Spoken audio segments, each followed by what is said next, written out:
Hey guys, tonight we're diving into one of history's most unforgiving experiences, what it was really like to be a medieval prisoner. Picture this. You're walking through a bustling market square in 1347, the smell of fresh bread mixing with less pleasant odors from the nearby tannery, when suddenly rough hands grab your shoulders. Maybe you stole a loaf of bread. Maybe you looked at a nobleman's wife the wrong way.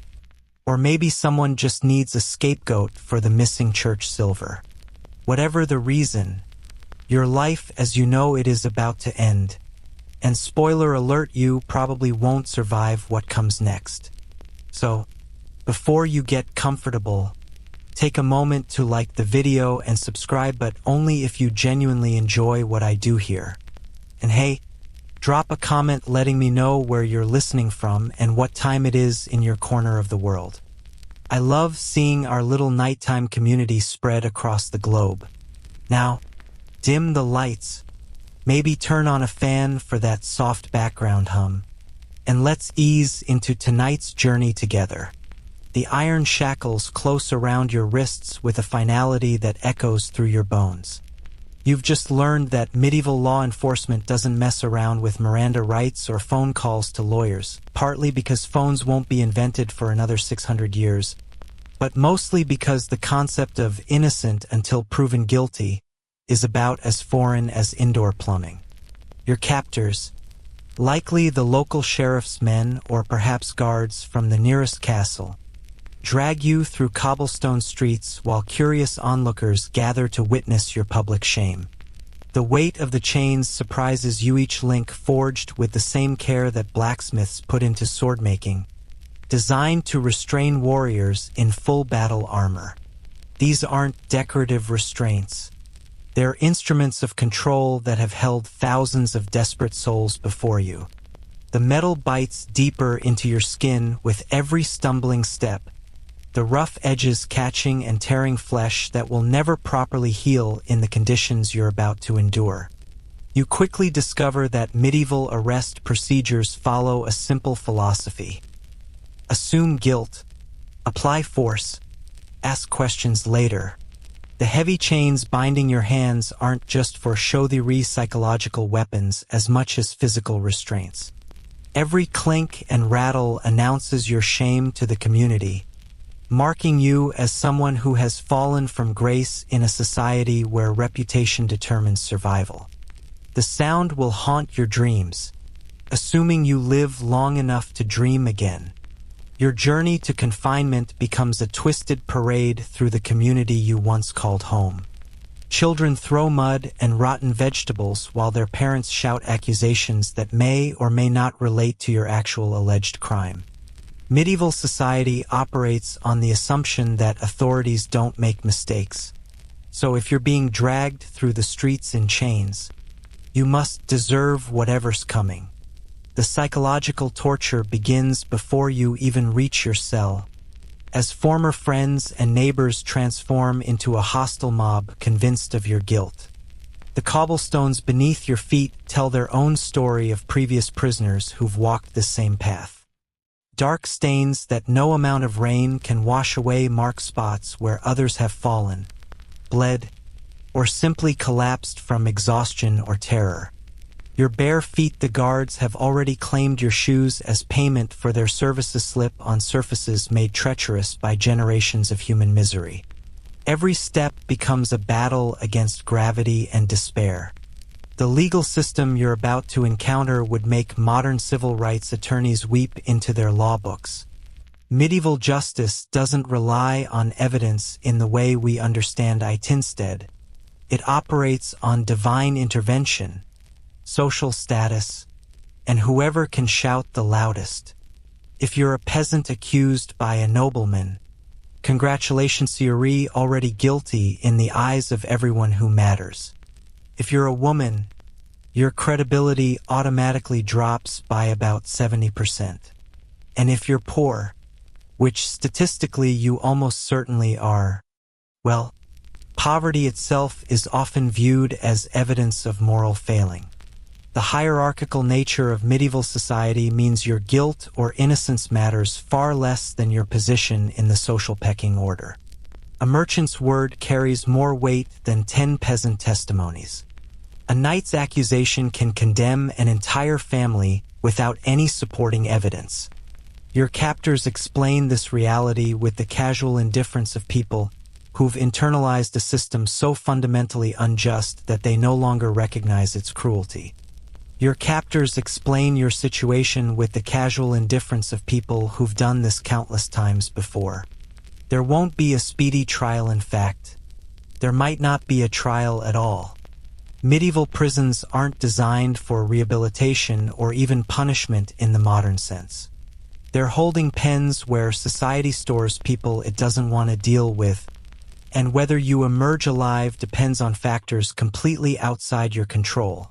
The whims of local authorities, the political climate, disease outbreaks, and sometimes just whether anyone remembers you're there. The concept of due process is laughably primitive by modern standards. Your case might be heard by a local lord who's never studied law, a church official whose primary qualification is religious fervor, or a town magistrate whose main concern is maintaining social order through fear.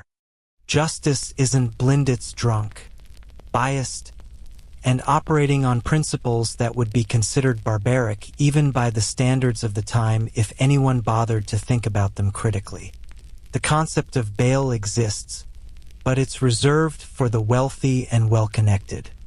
If your family can't afford to buy your freedom immediately, you'll languish in confinement indefinitely. Some prisoners spend decades in cells, forgotten by everyone except the rats and the jailer who occasionally remembers to bring food. Others die within weeks from conditions that would shock modern prison reformers into speechlessness. The mathematical reality is brutal. The poorer you are, the longer you'll stay imprisoned, and the longer you stay, the less likely you are to survive. Medieval record-keeping ensures that your disappearance will be bureaucratically invisible. There are no standardized booking procedures, no prisoner registries shared between jurisdictions, no systematic tracking of who gets arrested when and why. You become a ghost in the legal system, present enough to suffer, absent enough to be forgotten.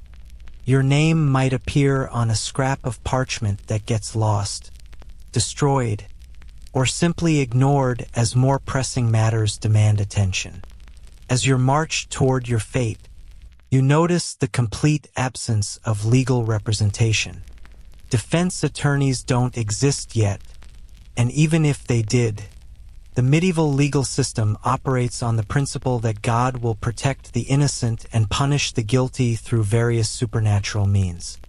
This might sound comforting until you realize that divine justice apparently works through trial by ordeal procedures involving red-hot iron, boiling water, and other creative methods that we'll explore in terrifying detail later. The religious overtones of medieval justice add another layer of psychological torment to your situation. Church officials often participate in legal proceedings, lending divine authority to decidedly earthly punishments. Your captors might genuinely believe they're doing God's work by imprisoning you, making them more dangerous than secular authorities who at least recognize their own cynicism. Religious conviction combined with unlimited power creates a toxic combination that has destroyed countless lives throughout history. Your clothing, whatever dignity it once provided, quickly becomes another source of misery. Medieval prisons don't issue uniforms, so you'll wear the same outfit until it literally rots off your body. The guards strip away anything valuable, including belt buckles, decent shoes, and any jewelry that might be sold for profit. What remains barely qualifies as clothing, thin, inadequate protection against stone walls that never warm above freezing and dampness that seeps into your bones like ice water. The The systematic theft of your possessions serves multiple purposes beyond mere greed. Removing your shoes makes escape more difficult and painful. Taking your belt eliminates a potential weapon or tool. Confiscating any decorative elements strips away markers of your former social status, reducing you to the lowest common denominator of human existence. You're being deliberately dehumanized through a process refined over centuries of experience. The social hierarchy that governs medieval life follows you into captivity, but with a cruel twist. While noble prisoners might enjoy relatively comfortable accommodations, private cells, decent food, even servants, common criminals like yourself get thrown into communal dungeons where survival becomes a daily struggle. Historians still argue whether this class-based prison system was intentionally designed to be more brutal for the poor, or if it simply reflected the broader social inequalities of medieval society. But the end result remains the same. Your suffering will be proportional to your lack of wealth and status. The architecture of inequality extends even into the depths of medieval prisons. Noble prisoners might occupy tower rooms with windows, fireplaces, and basic furniture. Wealthy merchants could buy privileges like private cells, better food, and visits from family members. Meanwhile, common prisoners like yourself get packed into underground chambers designed to hold as many bodies as possible with minimal concern for human comfort or dignity. The psychological warfare begins immediately. Guards describe, in vivid detail, the fates of previous prisoners who occupied your soon-to-be cell. They share stories of executions, mysterious disappearances, and slow deaths from disease or starvation. Whether these tales are accurate or exaggerated doesn't matter. They serve their purpose of breaking your spirit before you even see your prison. The guards have perfected the art of casual cruelty, delivering terrifying information with the same tone they might use to discuss the weather. These stories serve a practical purpose beyond mere sadism. Broken prisoners cause fewer problems, require less supervision, and consume fewer resources. The guards understand that fear is more effective than physical restraints for controlling large numbers of desperate people. Your terror becomes a management tool, carefully cultivated and maintained throughout your imprisonment. Medieval record-keeping means your family might never learn what happened to you. There are no prisoner databases, no visiting schedules, no communication systems connecting different jurisdictions. You simply vanish from the free world like a stone dropped into a deep well. Your spouse might wait months for news that will never come. Your children will grow up with questions that no one can answer. Your name will eventually fade from community memory, replaced by more immediate concerns like harvest failures and plague outbreaks. The ripple effects of your disappearance will destroy more lives than just your own. Your family loses not just your emotional presence but your economic contribution. In a subsistence economy where every pair of hands matters, your absence could mean the difference between survival and starvation for those you leave behind. Your spouse might be forced into desperate measures to support your children, potentially facing imprisonment themselves. The economic reality of medieval imprisonment adds another layer of cruelty to your situation. Prisons operate on the principle that prisoners should pay for their own confinement. Your family will be expected to provide money for food, bedding, and basic necessities, assuming they can afford it and assuming they can even locate where you're being held. Those without external financial support face starvation, exposure, and death from preventable causes. This pay-as-you-suffer system creates perverse incentives throughout the prison hierarchy. Jailers profit from keeping prisoners alive just long enough to extract maximum payment from desperate families. Guards supplement their meager wages by selling privileges, protection, and basic necessities at inflated prices. The entire system becomes a machine for converting human misery into profit, with your pain as the raw material. As the heavy doors of your prison destination come into view, you're about to enter a world where time moves differently, where hope dies slowly, and where survival depends on skills no medieval education ever taught. The chains around your wrists feel heavier with each step, not because the metal has changed, but because you're beginning to understand the weight of your new reality. The building looming before you represents centuries of accumulated suffering, countless lives destroyed by systematic cruelty disguised as justice. The stones have absorbed the screams, tears, and final breaths of thousands who entered with hope and left only as memories. You're about to become part of that dark legacy, another name in an unwritten catalog of human misery. Your old life ends here, at the threshold of a stone building designed specifically to break human spirits through systematic neglect, casual cruelty, and the slow erosion of everything that once made you feel human. The guards push you forward with practiced efficiency, their movements economical and purposeful. They've done this too many times to waste energy on unnecessary force.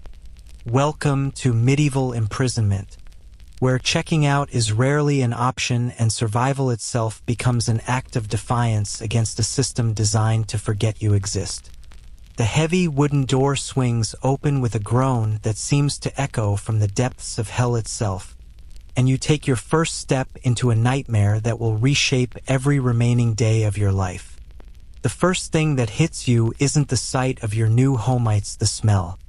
Centuries of human waste, rotting straw, unwashed bodies, and something else you can't quite identify but desperately wish you couldn't detect, all blended into an olfactory assault that makes your eyes water and your stomach revolt.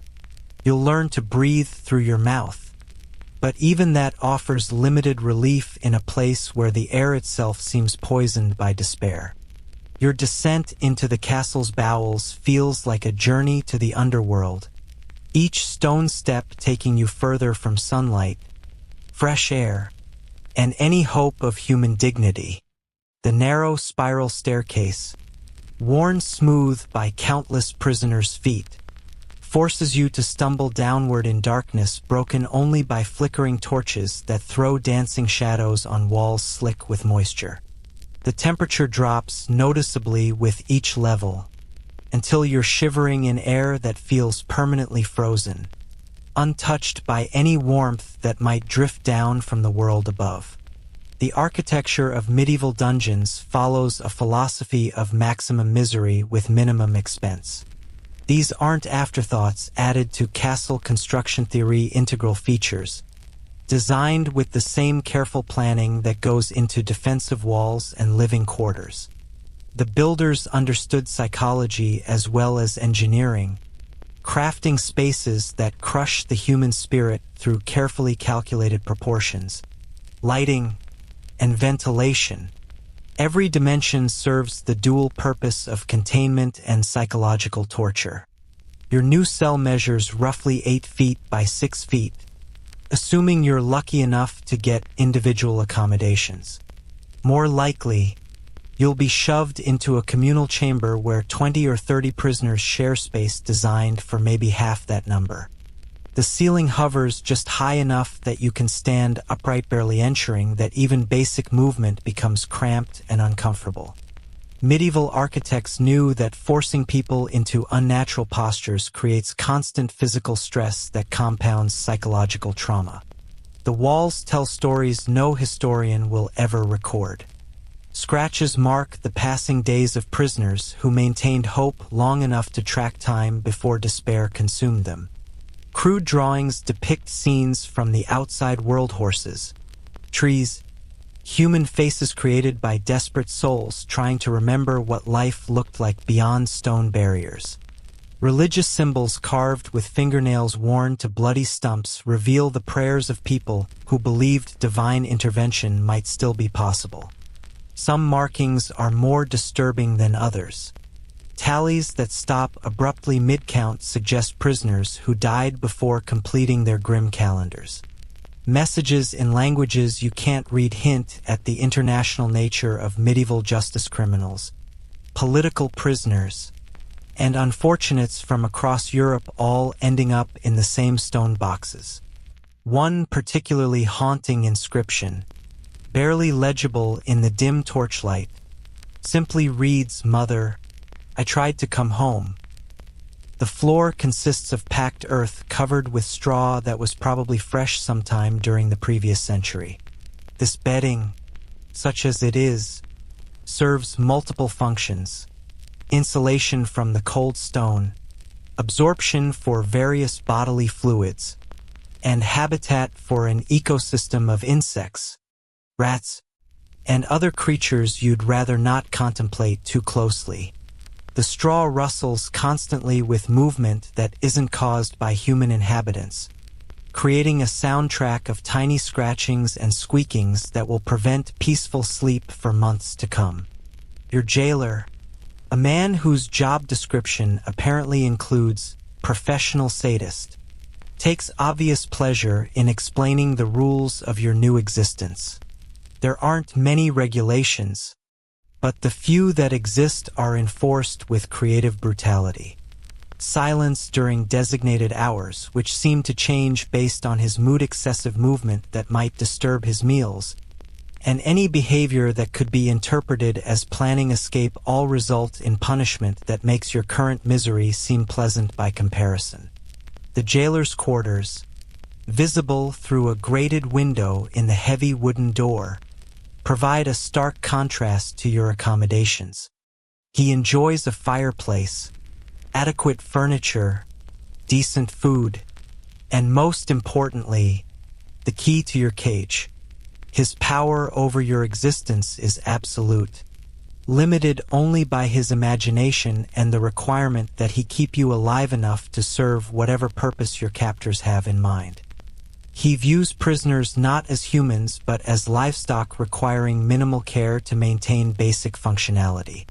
Medieval prison management operates on principles that would make modern correctional officers weep with frustration. There are no shift changes, no oversight committees, no standardized procedures for handling different types of prisoners. Your jailer might be a castle servant pulling double duty, a local criminal offered reduced punishment in exchange for guard service, or simply someone who enjoys having power over helpless people. His qualifications extend no further than basic literacy and a willingness to sleep in a dungeon. The water situation reveals the true depth of your predicament. What passes for drinking water gets drawn from the same source that serves the entire castle. But by the time it reaches your level, it's been contaminated by seepage from the moat, runoff from the stables, and whatever else might be draining through the castle's primitive waste management system. The wooden bucket that serves as your water container also doubles as a chamber pot when privacy becomes impossible, creating a sanitation nightmare that would horrify modern health inspectors. You quickly learn that medieval dungeons don't come equipped with toilet facilities in any recognizable sense. A corner of your cell serves as the designated waste area, though the boundaries of this space become increasingly theoretical as more prisoners arrive and desperation overrides dignity. The castle's waste disposal system, such as it exists, relies on gravity and hope everything eventually flows somewhere, though where that somewhere might be remains a mystery you'd rather not solve. The lighting situation adds another layer of torture to your daily existence. Natural light, that basic requirement for human sanity, filters down through openings so narrow they barely qualify as windows. These slits in the stone serve primarily as ventilation shafts, offering tantalizing glimpses of sky that remind you constantly of the freedom you've lost. During winter months, even this minimal illumination disappears early, leaving you in darkness so complete you literally cannot see your hand in front of your face. Torches provide the only artificial lighting, but these are luxuries reserved for the jailer's convenience rather than prisoner comfort. The flickering flames create an atmosphere of perpetual twilight, casting shadows that dance and shift with every air current. Your eyes, slowly adjusting to permanent dimness, begin to play tricks that make you question your sanity. Shapes move in peripheral vision that disappear when you turn your head. Sounds echo from walls that seem to shift and breathe in the uncertain light. The psychological impact of constant darkness cannot be overstated. Humans require natural light cycles to maintain basic mental health, but medieval prisons deliberately disrupt these patterns as part of their punishment philosophy. You lose track of day and night, meal times blur together, and your circadian rhythms collapse into chaos. Time becomes fluid and meaningless, measured only by the intervals between guard visits and the gradual deterioration of your physical condition. Your fellow prisoners, the unlucky souls sharing this stone tomb with you, represent a cross-section of medieval society's unwanted population.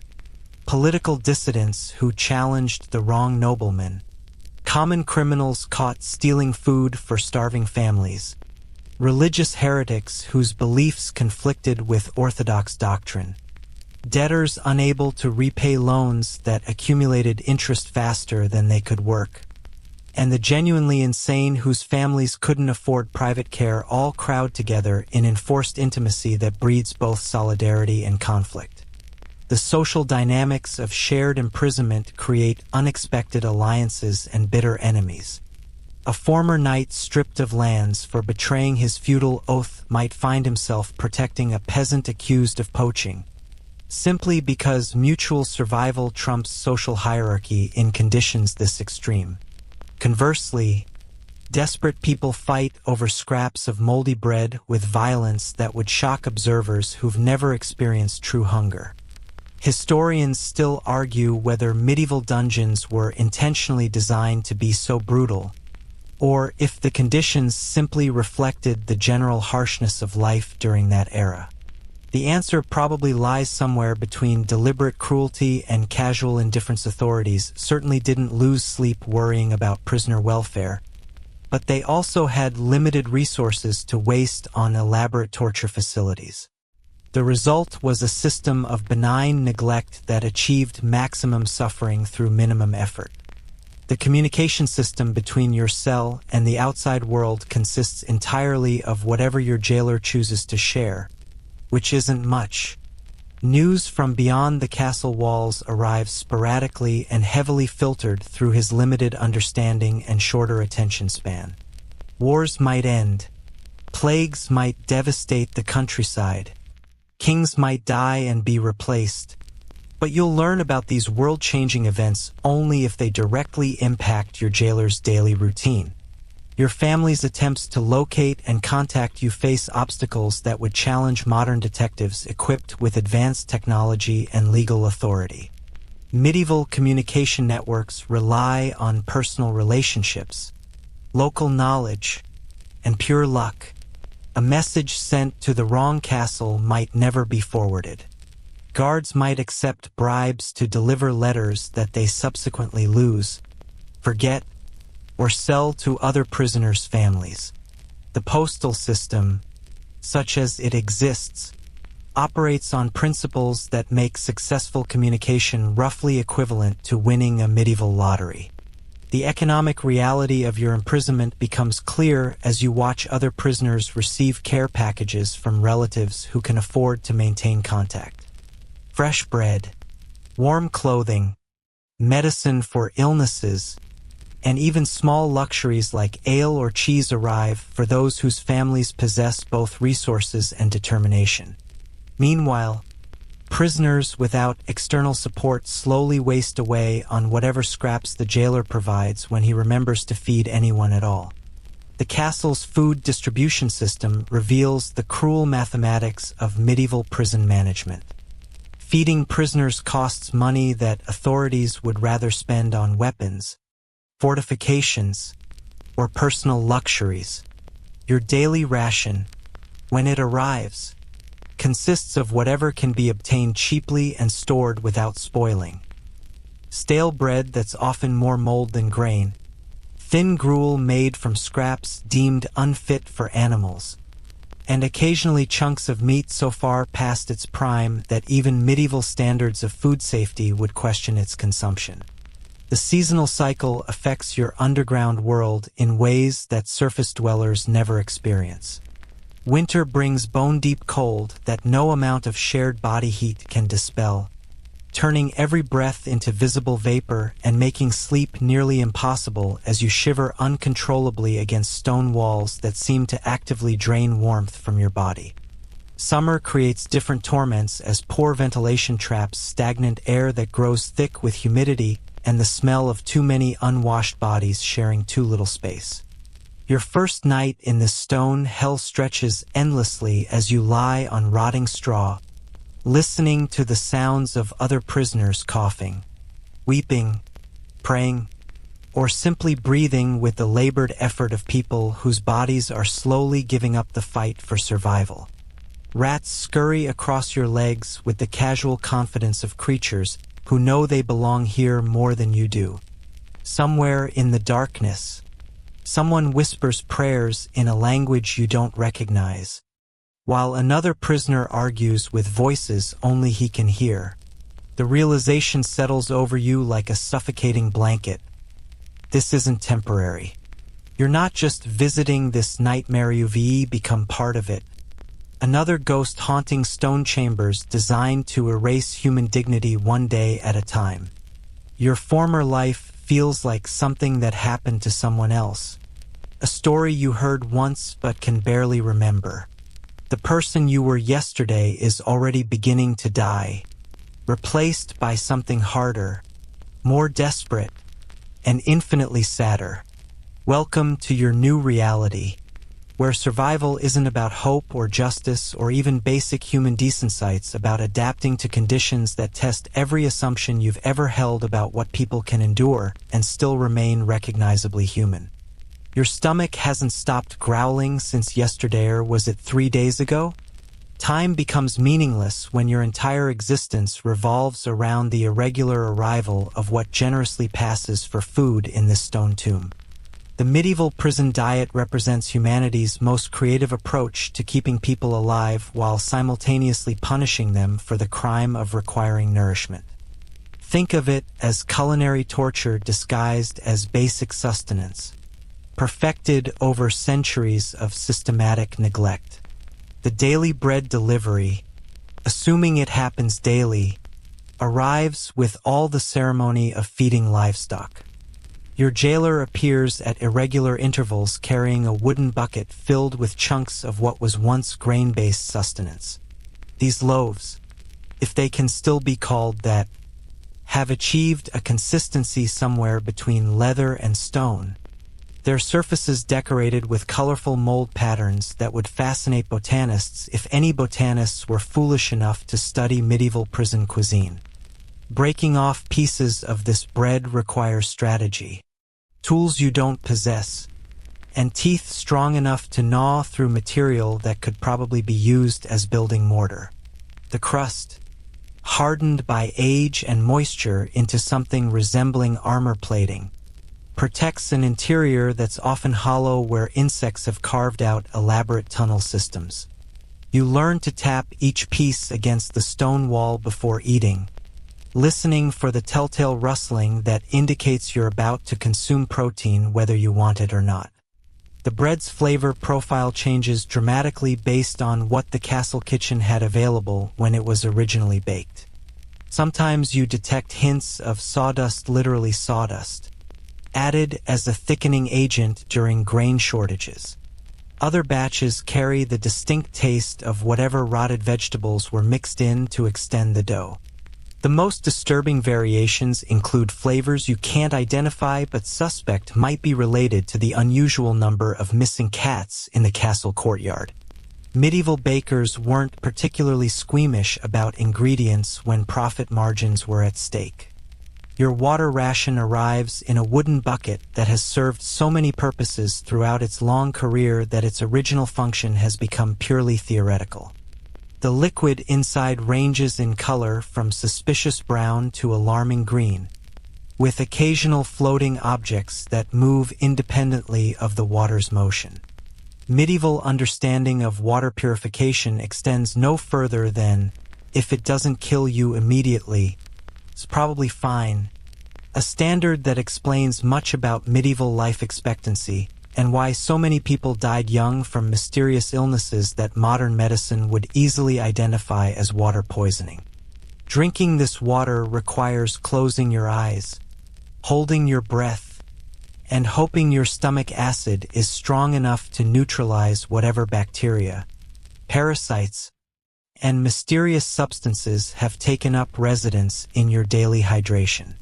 The taste combines elements of wet earth, metal shavings, and something that might charitably be described as organic decay. You'll eventually develop immunity to most waterborne illnesses, assuming you survive long enough for your immune system to adapt to conditions that would kill modern people within days. The communal eating experience adds social dynamics to the already complex challenge of consuming barely edible substances. Stronger prisoners claim first access to the food bucket, leaving weaker inmates to fight over scraps that wouldn't tempt a starving dog. Medieval prison hierarchies form around access to resources, with food distribution becoming a daily power struggle that can turn violent without warning. That piece of moldy bread you're eyeing might cost you a beating if someone with bigger fists has already claimed it through the ancient right of superior physical force. Your fellow prisoners have developed various strategies for making the food more palatable, though palatable remains a relative term in an environment where anything organic and non-poisonous qualifies as gourmet cuisine. Some inmates save portions of their daily ration to soften in whatever water remains after drinking, creating a gruel that's easier to chew but arguably less appetizing than the original bread. Others trade portions of bread for other prisoners' water rations, gambling that hydration matters more than solid food in the short-term survival equation. The most resourceful prisoners have learned to identify which types of mold growing on bread are merely disgusting versus actively dangerous. There's apparently an art to scraping off the fuzzy green growth while preserving whatever edible material remains underneath, though this process often results in consuming more mold spores than actual grain. The prisoners who've survived longest possess encyclopedic knowledge of which food conditions will kill you quickly versus slowly, information passed down through whispered conversations between inmates who've watched too many cellmates die from bad judgment about questionable provisions. The kitchen scraps that occasionally supplement your bread ration provide insight into medieval castle dining that cookbooks will never record. Bones stripped of every trace of meat, vegetable peelings so old they've achieved their own ecosystem, and chunks of fat gone rancid enough to serve as candles all make their way into your feeding bucket. These additions represent the kitchen staff's charitable gesture toward prisoner welfare theory, giving you food that's technically edible rather than throwing it directly to the pigs, though the distinction becomes increasingly academic as your standards deteriorate. Medieval food preservation techniques reveal themselves in the various states of decay present in your daily rations. Salt-cured meat arrives at your cell after developing a crust of white crystals that burns your tongue and makes your kidneys scream for mercy. Pickled vegetables have fermented beyond recognition, achieving alcohol content that provides brief relief from reality while delivering nutrition of dubious value. Dried fruits have achieved the consistency of leather and harbor insects that crunch between your teeth with flavors that definitely aren't part of any recognized spice palette. Seasonal variations in your diet reflect the agricultural cycles that govern medieval life, though these changes rarely improve your nutritional situation significantly. Spring brings dandelion greens and other foraged plants that someone decided were suitable for prisoner consumption after determining they probably wouldn't cause immediate death. These weeds, bitter enough to make your face contort involuntarily, contain vitamins your body desperately craves, though consuming enough to matter requires eating quantities that will leave you sick from plant alkaloids. Summer occasionally produces fruit so overripe it's achieved a state between solid and liquid, providing vitamins along with an impressive variety of insects attracted to the fermentation process. Apples arrive crawling with worms that have hollowed out elaborate tunnel networks through flesh that's more brown than white.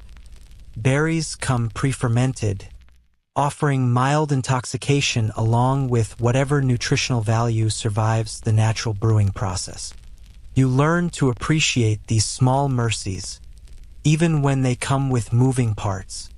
Autumn's harvest season might bring root vegetables that have survived storage by developing tough exteriors and questionable interiors, requiring extensive preparation to achieve basic edibility. Turnips arrive sprouted and hollow, their insides converted to woody fiber by months in storage cellars.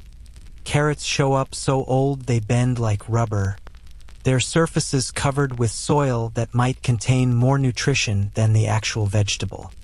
These vegetables represent luxury dining by prison standards, though they'd be rejected as animal feed by anyone with standards above bare survival.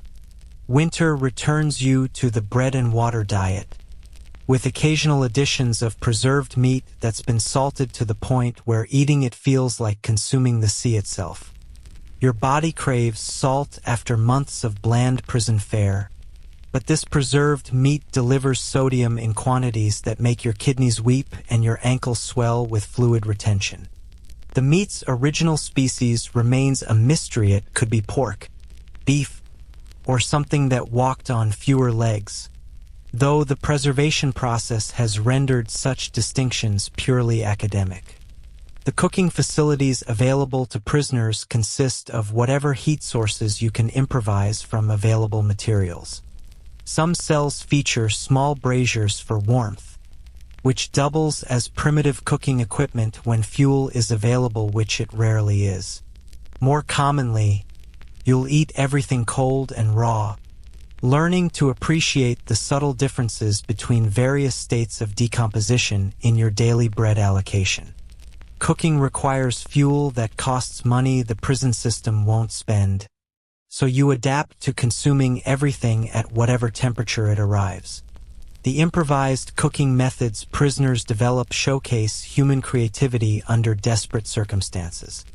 Stones heated in the jailer's fire and smuggled back to cells can warm small portions of food, though this process requires careful timing and considerable risk if caught stealing heat. Metal objects, belt buckles, coins, anything that conducts heat become precious cooking implements when wrapped in cloth and used to press warmth into frozen chunks of bread or meat. Historians still argue whether medieval prison diets were intentionally inadequate or simply reflected the general food scarcity of the era, but the practical result remains the same. Chronic malnutrition becomes your constant companion. Your body begins consuming its own muscle tissue to maintain basic functions, leaving you progressively weaker and more susceptible to the diseases that thrive in overcrowded, unsanitary conditions. The medieval understanding of nutrition extends no further than food prevents immediate starvation, with no consideration for vitamins, minerals, or balanced meals that might actually sustain human health. Your digestive system evolved to process a varied diet of fresh foods, rebels against the monotonous succession of stale bread and contaminated water. Stomach cramps become routine, occurring with such regularity that you stop noticing them as distinct events. Digestive issues that would send modern people to emergency rooms become accepted aspects of daily life, managed through sheer endurance rather than medical intervention. Your bowels alternate between explosive diarrhea from contaminated food and painful constipation from dehydration, creating a cycle of gastrointestinal misery that never quite reaches equilibrium.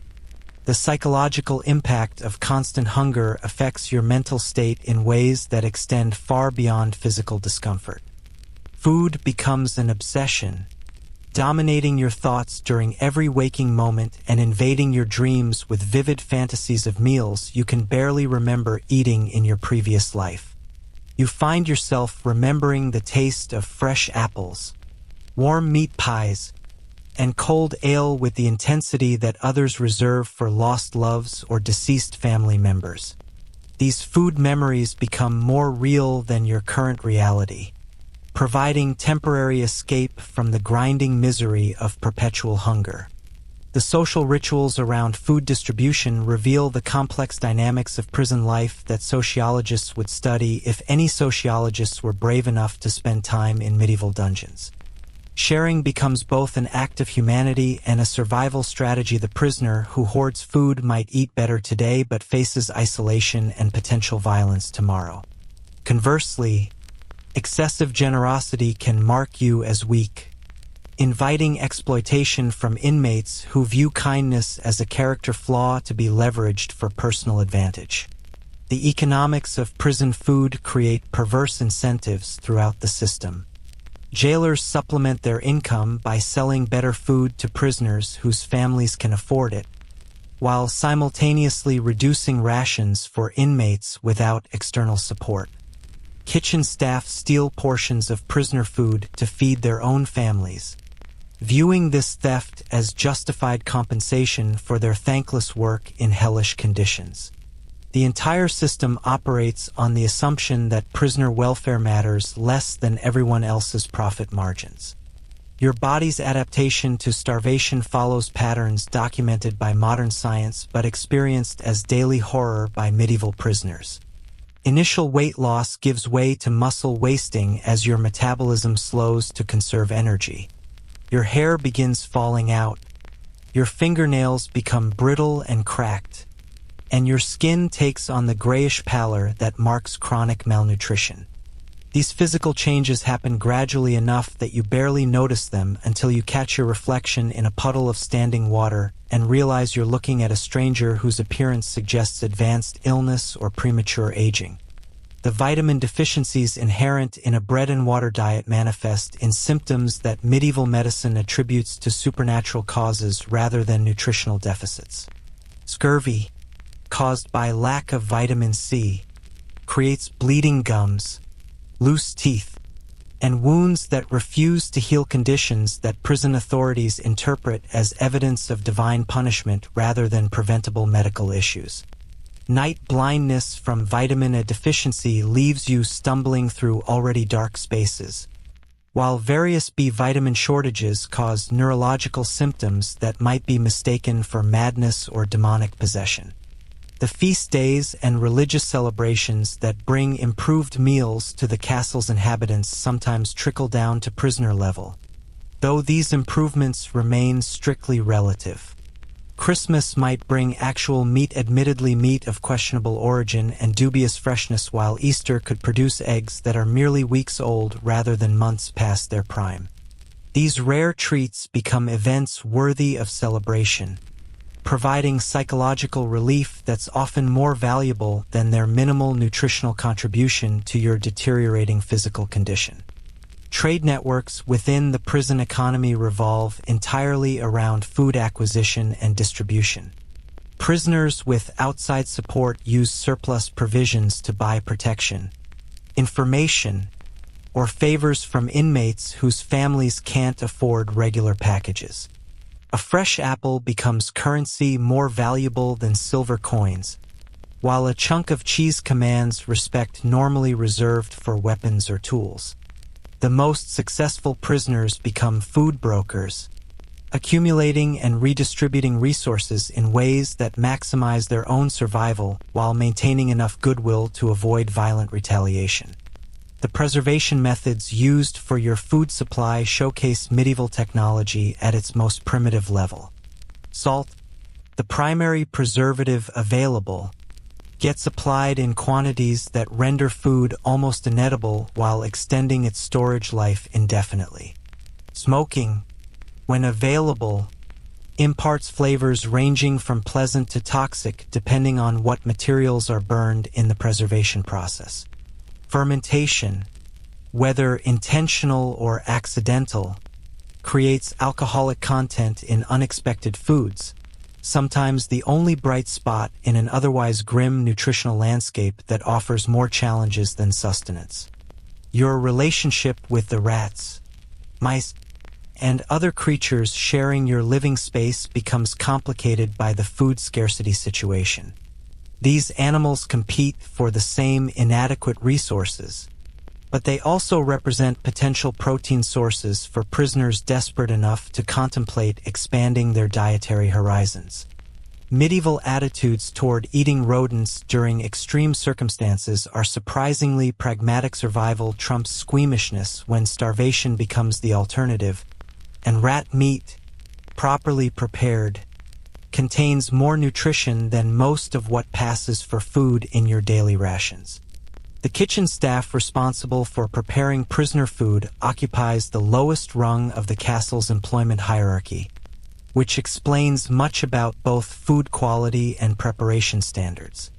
These workers, often prisoners themselves serving reduced sentences through kitchen labor, have little incentive to maintain sanitary conditions or food safety practices.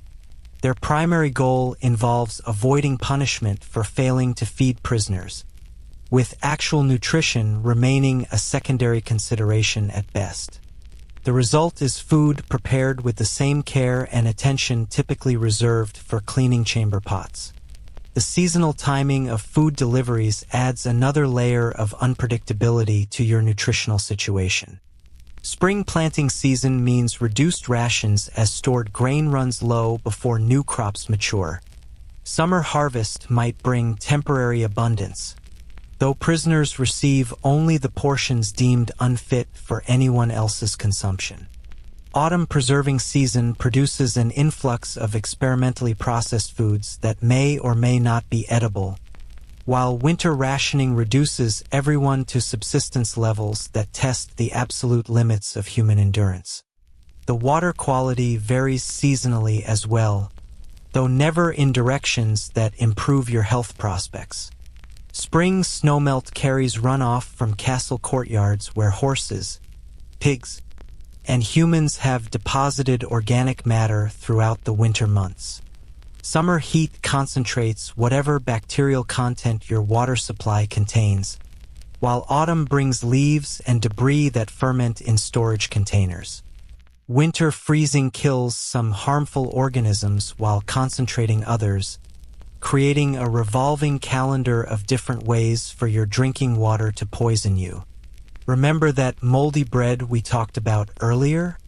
Well, it's about to become your closest friend, your worst enemy, and quite possibly your last meal, depending on how quickly your digestive system adapts to medieval prison standards. The bread that seemed inedible yesterday will look appetizing compared to tomorrow's offering, and what appears to be actual food might turn out to be something that was once food before achieving a new state of existence that challenges the definition of edible matter.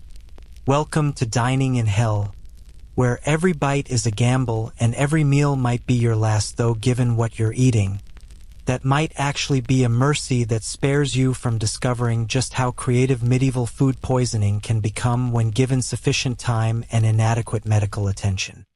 The scratching sound that woke you isn't rats this time, it's your new cellmate clawing messages into the stone wall with fingernails worn down to bloody stumps. Welcome to the social dynamics of medieval imprisonment, where privacy is a luxury reserved for the dead and personal space extends exactly as far as your fists can reach. You're about to discover that sharing a cell designed for one person with 5 desperate souls creates a pressure cooker of human misery that would fascinate psychologists if any psychologists were masochistic enough to study the social structures of medieval dungeons. Your first roommate introduces himself by immediately claiming the driest corner of the cell, establishing territorial rights through a combination of aggressive posturing and strategic placement of his waste bucket. This fellow, who may or may not be named Thomas, medieval prisoners rarely bother with formal introductions when survival takes precedence over social niceties, arrived 3 months ago after being accused of stealing grain during a particularly harsh winter. His crime, if he actually committed it, involved taking food that would have fed a family for a week, though the punishment he's enduring would be considered excessive for murder in more civilized societies. The second occupant of your increasingly crowded stone apartment claims to be a former merchant who fell behind on debt payments to a particularly vindictive creditor with connections to local authorities.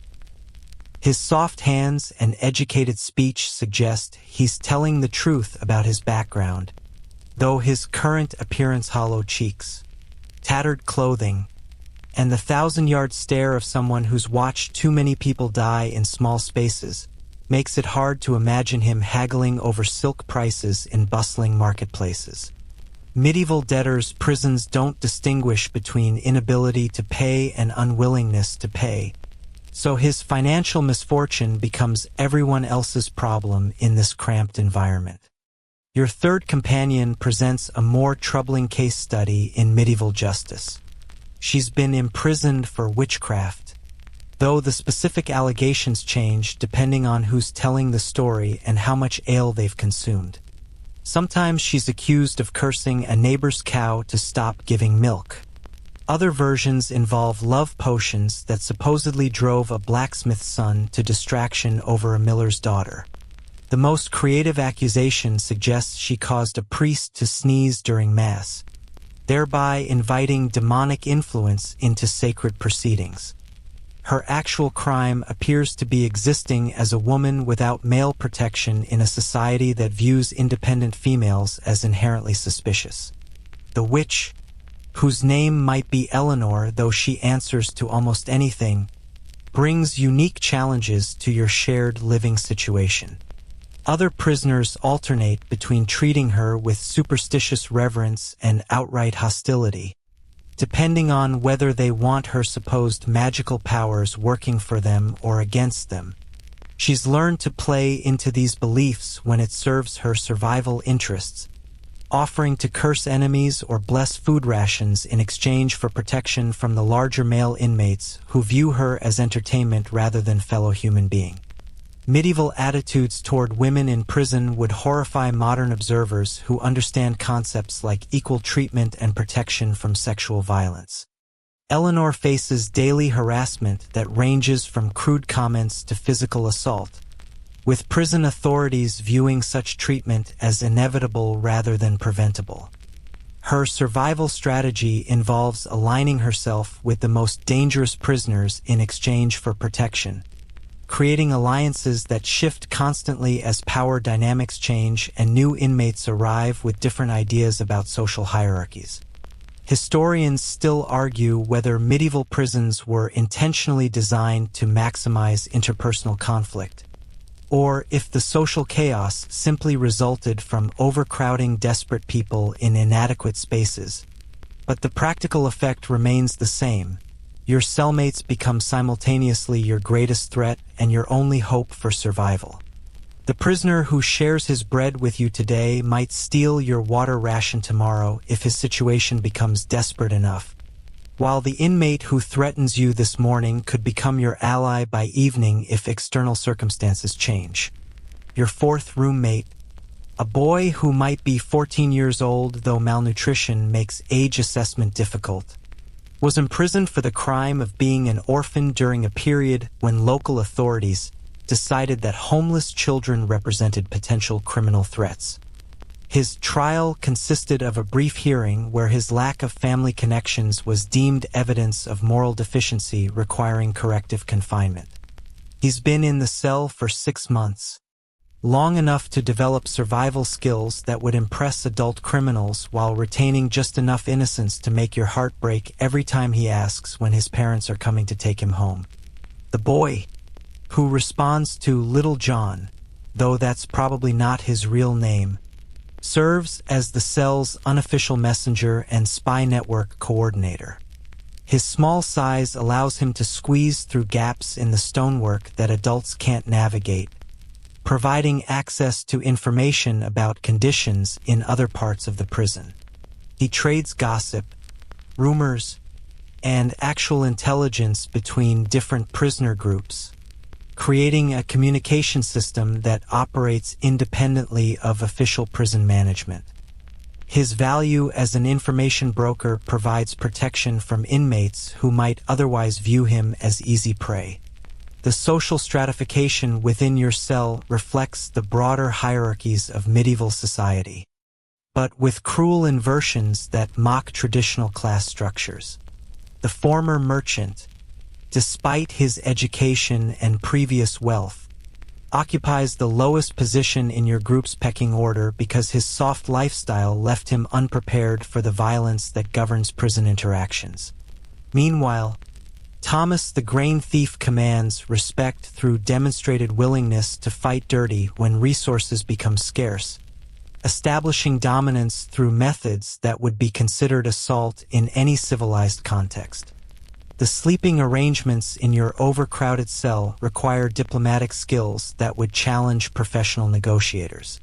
6 people sharing floor space designed for one creates a nightly puzzle of interlocking bodies, with positions determined by a combination of physical strength, social alliances, and pure luck. The coveted spots near the walls provide warmth and protection, while the center positions offer quick access to the door but expose you to attacks from multiple directions. You learn to sleep with one eye open, literally, because relaxing your guard even momentarily invites theft, assault, or worse. Medieval prison social structures operate according to rules that anthropologists would find fascinating if they weren't so brutal in practice. Respect gets earned through demonstrations of useful skills fighting ability, connections to outside resources, knowledge of prison operations, or simply the capacity to endure suffering without complaining loudly enough to annoy everyone else. Your position in this hierarchy determines access to food, protection from violence, and the quality of sleeping space you're allowed to occupy. The communication systems that develop between prisoners showcase human ingenuity under impossible circumstances. Tapping codes on walls allow messages between cells, though these conversations are limited to basic information about guard movements, food deliveries, and news from the outside world that filters down through official and unofficial channels. More complex communication requires whispered conversations during the brief periods when guards aren't actively monitoring prisoner behavior, creating opportunities for planning that range from escape attempts to simple social coordination. Your cellmates' backstories reveal the arbitrary nature of medieval justice and the social conditions that create criminals out of ordinary people. Thomas stole grain because his family was starving during a winter when crop failures left entire communities on the brink of death. The merchant fell into debt because trade routes shifted due to political conflicts beyond his control. Eleanor practiced herbal medicine that was later reinterpreted as witchcraft when someone needed a scapegoat for unexplained misfortunes. Little John became an orphan when plague killed his parents, then became a criminal simply by continuing to exist without proper supervision. The diseases that circulate through your overcrowded living space spread with efficiency that would impress modern epidemiologists studying contagion patterns. Respiratory infections bounce between inmates like ping-pong balls, mutating and strengthening with each transmission until everyone shares a common cough that brings up increasingly alarming colors of phlegm. Skin conditions spread through shared bedding and close physical contact, creating rashes and sores that medieval medicine attributes to moral corruption rather than basic hygiene failures. The mental health challenges faced by your fellow prisoners manifest in behaviors that range from mildly eccentric to genuinely dangerous. Extended imprisonment breaks minds in predictable ways. Some inmates withdraw into fantasy worlds where they're still free. Others develop obsessive behaviors focused on meaningless activities, and a few become actively hostile toward everyone around them as their sanity erodes under constant stress. Medieval understanding of psychological trauma extends no further than some people go mad in prison, with no recognition that these mental breaks might be preventable or treatable. The economic relationships within your cell create a micromarket where everything becomes currency and nothing retains stable value. Bread crusts trade for protection services. Information about guard schedules gets exchanged for better sleeping positions, and personal possessions change hands in complex transactions that would confuse modern economists. Eleanor's supposed magical abilities command premium prices when other prisoners face crises they can't solve through conventional means, while Little John's intelligence network generates income streams that keep him fed and protected. The religious practices that develop among your cellmates reflect the desperate need for hope in hopeless circumstances. Eleanor leads improvised prayers that blend Christian orthodoxy with folk traditions that might be considered heretical by church authorities who aren't facing slow death in stone boxes. These spiritual exercises provide psychological relief that's often more valuable than physical comfort, creating shared experiences that bind your group together despite the constant potential for conflict over limited resources. The seasonal cycles affect your social dynamics in ways that mirror broader patterns of medieval life. Winter brings everyone closer together for warmth, creating forced intimacy that generates both solidarity and friction as personal space disappears entirely. Spring cleaning, when it occurs, requires cooperative efforts to remove accumulated waste and debris that's been building up during the months when cold weather made such activities impossible. Summer heat makes close quarters unbearable, leading to increased conflict as already stressed people lose patience with behaviors they might tolerate under better conditions. The power dynamics shift constantly as new prisoners arrive and existing inmates die, disappear, or occasionally get released. Each change in population requires renegotiation of social contracts, sleeping arrangements, and resource distribution agreements that maintain whatever peace is possible in an environment designed to break human spirits. Your survival depends on reading these shifting dynamics correctly and adapting your behavior to whatever new normal emerges from each change in your social environment. The women prisoners, when they occasionally join your mixed-gender cell arrangement, face additional challenges that their male counterparts can barely comprehend. Beyond the obvious threats of sexual violence, they struggle with menstruation in conditions that make basic hygiene impossible, pregnancy and childbirth in environments that kill healthy adults, and social expectations that blame them for whatever misfortunes led to their imprisonment. Medieval society views imprisoned women as inherently immoral, creating additional psychological pressure that compounds their physical suffering. The children who end up in adult prison populations, like Little John, represent one of the darkest aspects of medieval justice systems that make no meaningful distinction between juvenile and adult offenders. These young prisoners face exploitation that would trigger criminal investigations in modern societies, while receiving no special protection or consideration for their developmental needs. Their presence in adult facilities creates moral dilemmas for other inmates who retain enough humanity to feel protective while lacking power to provide meaningful protection. The long-term prisoners, those rare survivors who've somehow endured months or years in conditions that kill most people within weeks, develop psychological adaptations that blur the line between sanity and madness. They create elaborate mental worlds populated by imaginary companions, construct complex belief systems that explain their suffering as part of divine plans, and sometimes achieve a Zen-like acceptance of misery that disturbs newer inmates who still retain hope for eventual freedom. Your daily social interactions require diplomatic skills worthy of international negotiations as you navigate relationships with people who've been pushed beyond normal human limits by circumstances that strip away civilized behavior. The conversation partner who seems rational during morning bread distribution might become violently paranoid by evening, while the cellmate who threatens you today could save your life tomorrow if external circumstances align correctly. Welcome to your new family, bound together not by love or choice but by the simple fact that you're all slowly dying in the same stone box. And survival depends on figuring out how to coexist with people who have every reason to hate the world and everyone in it, including you. The heavy footsteps echoing down the stone corridor aren't bringing your daily bread ration this time. They belong to men carrying tools that glint in the torchlight like instruments from your worst nightmares. Welcome to the medieval justice system's most creative department. The extraction of truth through methods that assume guilt first and ask questions while applying increasing levels of creative agony.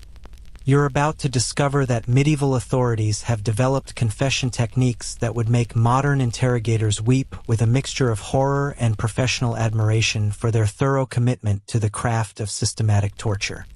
Your first introduction to medieval questioning methods comes when the torturer arrives with his assistant and an impressive collection of iron implements that have been designed by craftsmen who clearly spent considerable time thinking about human anatomy and how to manipulate it in ways that maximize pain while minimizing the inconvenience of immediate death. This professional, who might hold the official title of Master of Questions, or simply be known as the man with the hot irons, approaches his work with the methodical precision of a skilled artisan who takes pride in producing quality results within budget constraints. The torture chamber itself represents a significant investment in infrastructure designed specifically for extracting confessions through applied suffering. The stone walls, thicker than those in your cell, contain sound while providing anchor points for various mechanical devices that leverage gravity, tension, and human joint limitations to create experiences that redefine your understanding of physical discomfort.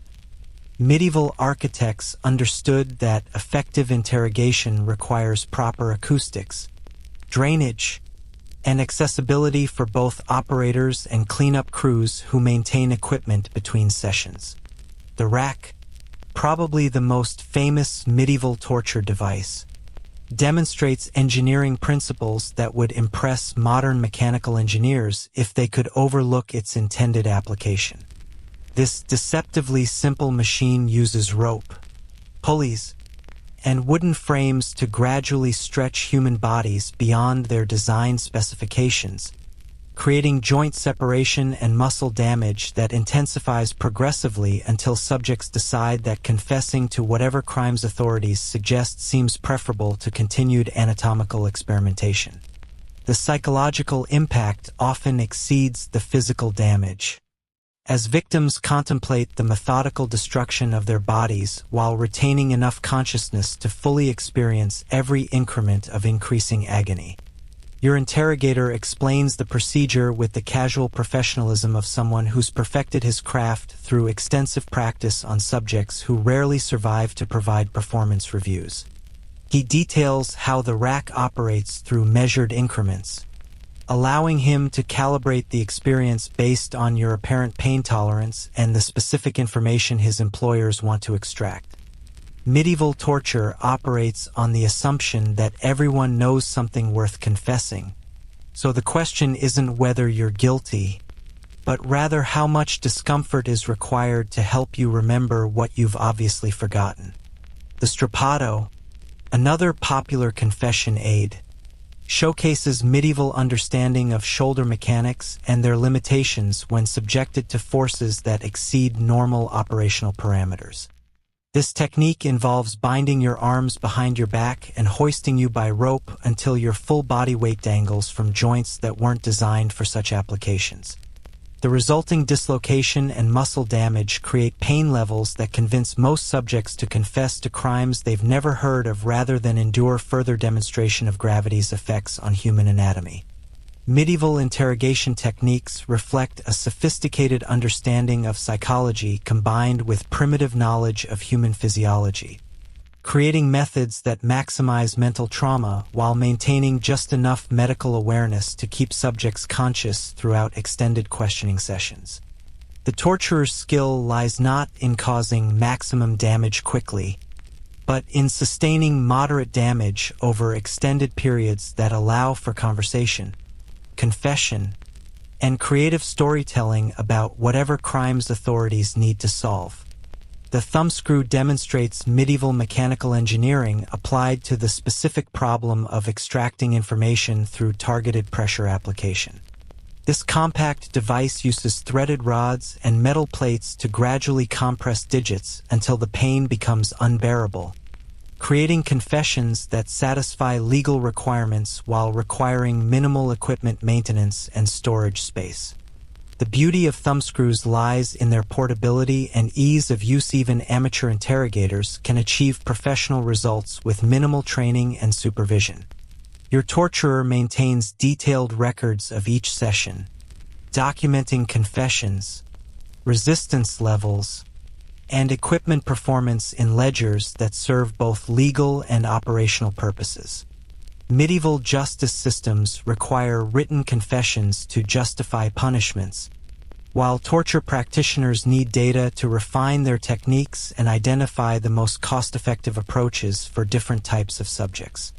These records, when they survive to reach historians, provide chilling insights into the systematic nature of medieval judicial torture. The Iron Maiden, though historians still argue whether this device actually existed or represents later fictional embellishment of medieval torture practices, embodies the psychological principles that govern all effective interrogation techniques. The threat of enclosed spaces filled with spikes creates terror that often produces confessions without requiring actual implementation, demonstrating that fear can be more powerful than pain when properly applied by skilled practitioners who understand human psychology. Medieval torture sessions operate according to legal frameworks that require specific procedures and documentation to maintain the appearance of legitimate judicial investigation. Confessions extracted without proper witness testimony don't satisfy court requirements, so your torture must be conducted in the presence of clerks who record your statements for later use in formal proceedings. This bureaucratic approach to systematic brutality creates paper trails that justify whatever punishments authorities have already decided to impose. The water torture techniques employed by medieval interrogators showcase creative applications of basic survival needs transformed into instruments of confession extraction. Controlled drowning, forced consumption of excessive liquids, and strategic dehydration followed by unlimited water access create physiological and psychological stress that breaks resistance without leaving obvious physical evidence. Medieval practitioners understood that confessions obtained through methods that don't damage subjects' ability to speak publicly carry more legal weight than those extracted from people whose tongues have been permanently altered. Your interrogation session begins with relatively mild discomfort designed to establish the procedural framework while demonstrating that resistance will only increase the severity of subsequent treatments. Light pressure applied to sensitive areas, brief exposure to heated metal objects, and strategic positioning that creates muscle strain without permanent damage serve as introductory experiences that help you understand the range of options available to your questioners if cooperation doesn't develop quickly enough to satisfy their scheduling requirements. The confession script that emerges during your torture session reflects whatever crimes authorities need to solve rather than necessarily relating to your actual behavior before imprisonment. Medieval torture operates on the assumption that guilty people commit multiple offenses, so confessing to one crime automatically implicates you in others that might not have been previously considered. Your torturer guides the confession process to ensure that your statements address all pending legal matters while maintaining internal consistency that will satisfy court scrutiny.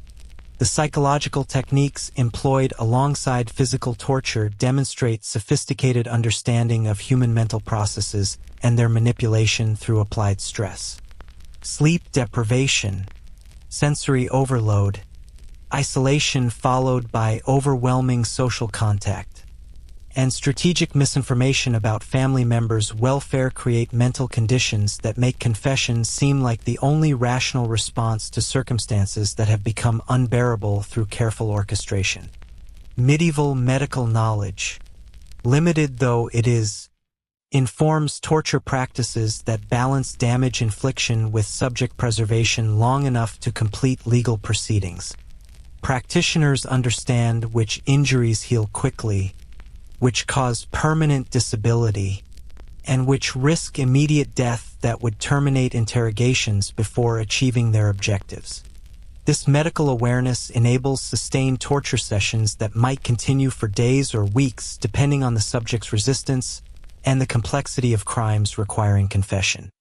The religious justification for judicial torture reflects medieval Christianity's complicated relationship with violence applied in pursuit of divine justice. Church authorities provide theological support for confession extraction techniques, arguing that saving souls through forced revelation of sins serves God's will even when the methods employed seem to contradict Christian teachings about compassion and forgiveness. This religious framework allows practitioners to view their work as ministry rather than simple brutality. The economic aspects of medieval torture operations reveal practical considerations that influence both methods and duration of questioning sessions. Equipment requires maintenance. Fuel costs money. Skilled practitioners command wages that reflect their specialized knowledge. And extended sessions consume resources that authorities must balance against budget constraints. The most cost-effective torture produces maximum confessions with minimum resource expenditure, creating efficiency pressures that affect both technique selection and session duration.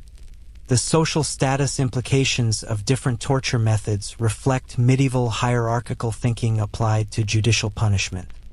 Noble prisoners might face relatively dignified questioning that avoids permanent disfigurement, while common criminals receive whatever treatment produces results most efficiently regardless of long-term consequences. Your social position determines not whether you'll be tortured, but rather which techniques will be employed and how much effort will be invested in preserving your appearance for public execution ceremonies. The training requirements for professional torturers involve both technical skill development and psychological conditioning that enables practitioners to inflict systematic suffering without losing effectiveness through emotional involvement. Medieval torture schools, when they exist, teach anatomy, equipment maintenance, confession documentation, and mental techniques that allow practitioners to view subjects as problems to be solved rather than humans experiencing agony. This professional detachment enables sustained careers in systematic brutality.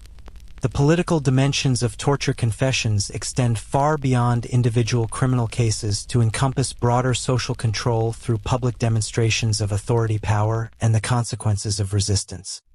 Your torture session serves not only to extract information about specific crimes, but also to create examples that deter potential criminals and demonstrate that challenging established authority leads inevitably to suffering that makes death seem merciful by comparison. the confession you eventually provide, whether it bears any relationship to reality or simply represents whatever statements seem most likely to end your immediate suffering, becomes legal truth that justifies whatever punishment authorities choose to impose. Medieval justice systems operate on the assumption that confessions obtained through properly conducted torture represent divine revelation of guilt, making the accuracy of your statements less important than their conformity to legal requirements and social expectations. The aftermath of your torture session leaves you fundamentally changed in ways that extend beyond physical damage to encompass psychological trauma that will affect every remaining day of your life.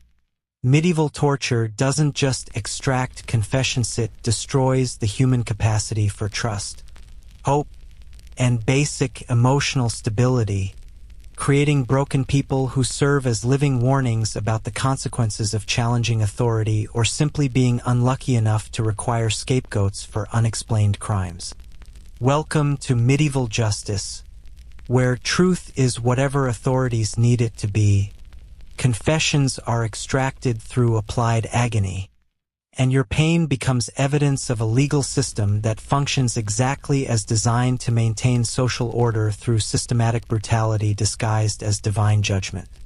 The coughing started 3 days ago, a dry, hacking sound that echoes off stone walls like death knocking at your chamber door. Your cellmate Thomas, remember him from earlier, has developed a fever that makes his skin burn to the touch while his body shakes with chills that no amount of shared warmth can relieve. Welcome to medieval prison healthcare, where medical treatment consists of prayer, wishful thinking, and occasionally bleeding patients to release the evil humors that obviously cause all illness.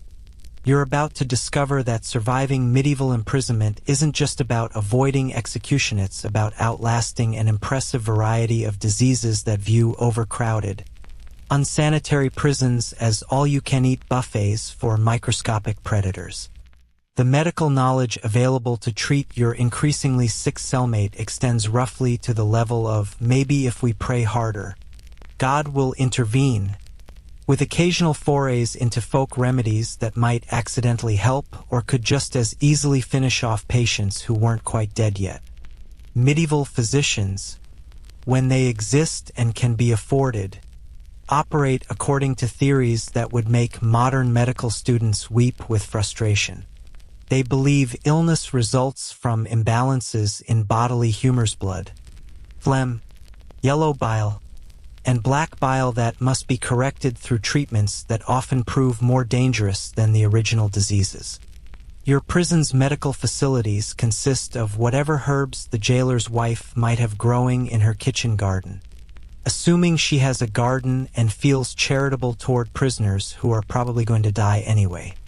The concept of sterile instruments doesn't exist yet, so whatever medical intervention occurs will be performed with tools that have been used for multiple purposes, including food preparation, cleaning, and possibly torture if the schedule gets busy. Medieval surgery operates on the principle that cutting people open couldn't possibly make their conditions worse, which explains much about medieval life expectancy. Thomas's condition deteriorates with frightening speed as his fever climbs higher and his cough becomes productive of blood-tinged sputum that splatters across the cell walls with each violent spasm. His symptoms match descriptions of consumption, what modern medicine would recognize as tuberculosis, though medieval diagnosis relies more on superstition than systematic observation.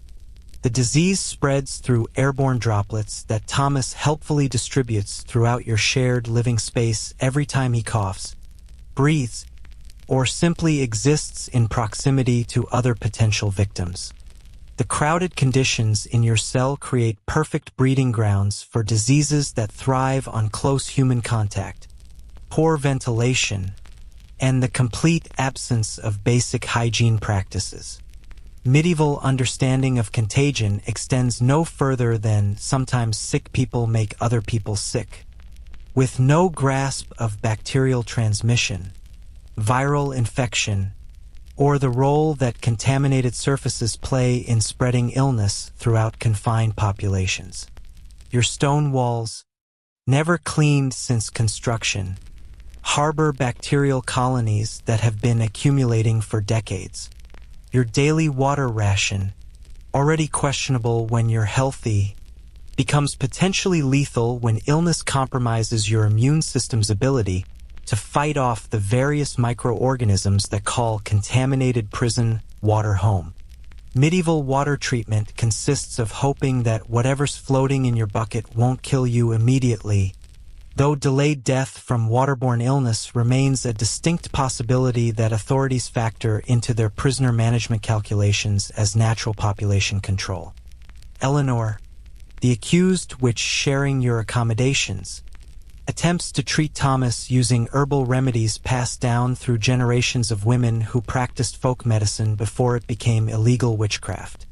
Her knowledge of healing plants is extensive, though the plants themselves aren't available in medieval prisons where the only vegetation consists of mold growing on bread and whatever weeds might sprout from gaps in stone walls. She improvises treatments using available materials, creating poultices from chewed bread and administering prayers that blend Christian orthodoxy with older traditions. Medieval medical theory suggests that Thomas's illness results from moral corruption that has manifested as physical symptoms, requiring spiritual treatment rather than practical intervention. Prison authorities view sick prisoners as evidence that divine justice operates effectively within their facilities, punishing wrongdoers through afflictions that serve both corrective and deterrent purposes. The concept of treating illness to preserve human life conflicts with the belief that suffering represents earned punishment for criminal behavior. The plague, that great democratizer of medieval misery, arrives in your prison through rats, fleas, or simple human contact with infected visitors who bring death along with whatever news they carry from the outside world. The first symptom, swollen lymph nodes, high fever, and the characteristic buboes that give bubonic plague its name, appear suddenly and progress rapidly toward outcomes that medieval medicine cannot prevent or significantly influence through available treatments.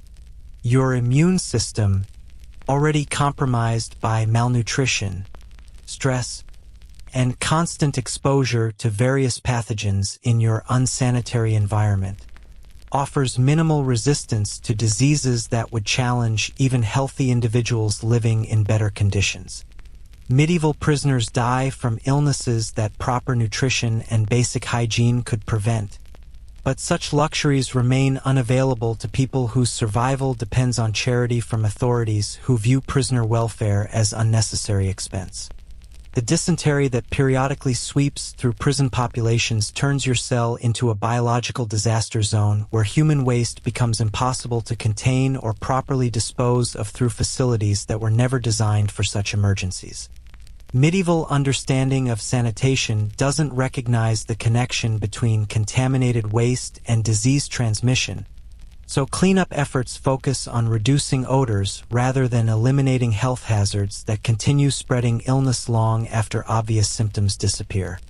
Little John, the orphan boy sharing your cell, develops skin conditions that start as minor irritations but progress to open sores that refuse to heal in conditions where cleanliness is impossible and medical attention remains unavailable.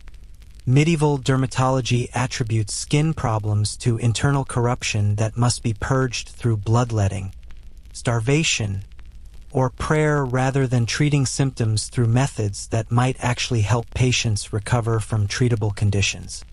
Historians still argue whether medieval mortality rates in prisons were intentionally high or simply reflected the general health challenges of the era, but the practical result remains the same. Most prisoners die from disease rather than execution, starvation, or violence, making illness the most efficient method of population control in facilities designed to hold more people than they can safely accommodate. Medieval authorities factor disease mortality into their planning calculations, expecting regular die-offs that reduce overcrowding without requiring active intervention. The scurvy that develops among long-term prisoners manifests in symptoms that medieval medicine misinterprets as evidence of moral decay rather than nutritional deficiency easily corrected through dietary changes.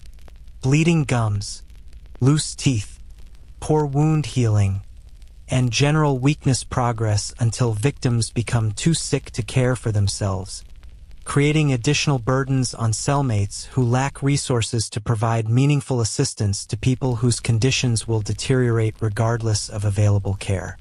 Your cellmate's mental health, never robust under the best of circumstances, collapses entirely as physical illness combines with psychological stress to create conditions that medieval medicine attributes to demonic possession rather than treatable psychiatric disorders. Thomas begins seeing visions, hearing voices, and displaying behaviors that frighten other prisoners who don't understand that prolonged illness and confinement can cause psychological breaks that might be preventable with proper medical intervention. The lice, fleas, and other parasites that thrive in your crowded, dirty environment carry diseases that medieval medicine cannot identify, prevent, or treat effectively using available knowledge and resources. These insects bite everyone repeatedly, creating open wounds that become infected in conditions where cleanliness is impossible and medical supplies remain unavailable, except to wealthy prisoners whose families can afford private health care that bypasses prison medical facilities entirely.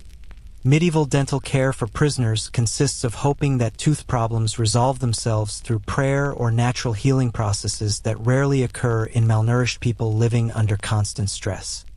Dental abscesses, broken teeth, and gum disease create chronic pain that affects eating, sleeping, and general quality of life while contributing to systemic infections that can prove fatal when patients lack access to treatments that might prevent minor problems from becoming life-threatening emergencies. The eye infections that develop in poorly lit, dusty conditions lead to vision problems that medieval medicine treats through bloodletting and prayer rather than addressing environmental causes that continue creating new cases faster than existing ones can heal. Prisoners lose eyesight gradually as untreated infections progress to permanent damage, creating additional disabilities that make survival even more difficult in environments where physical capability determines access to resources and protection from violence. The respiratory diseases that circulate through your crowded cell multiply and mutate as they pass between hosts whose weakened immune systems cannot mount effective defenses against infections that healthy people might overcome without serious consequences. Medieval medicine views these illnesses as contagious miasmas that spread through bad air, rather than understanding bacterial and viral transmission patterns that could be disrupted through isolation, ventilation, and basic sanitary practices. Your own health begins declining as you're exposed to the various illnesses affecting your cellmates while your body struggles to maintain basic functions on inadequate nutrition and contaminated water.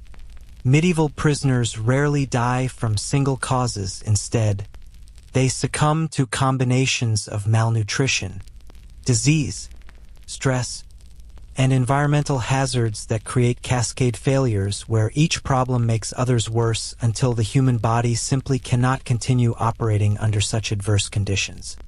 The winter months bring additional health challenges as cold temperatures increase caloric requirements while reducing food availability and making basic hygiene even more difficult than usual. Medieval prisoners freeze to death not because temperatures reach lethal extremes, but because malnourished, sick people cannot generate enough body heat to maintain normal functions when exposed to sustained cold in buildings designed to keep people contained rather than comfortable. The medical records kept by prison authorities, when they exist at all, document deaths rather than illnesses, focusing on bureaucratic requirements for disposing of bodies rather than tracking disease patterns that might inform prevention efforts.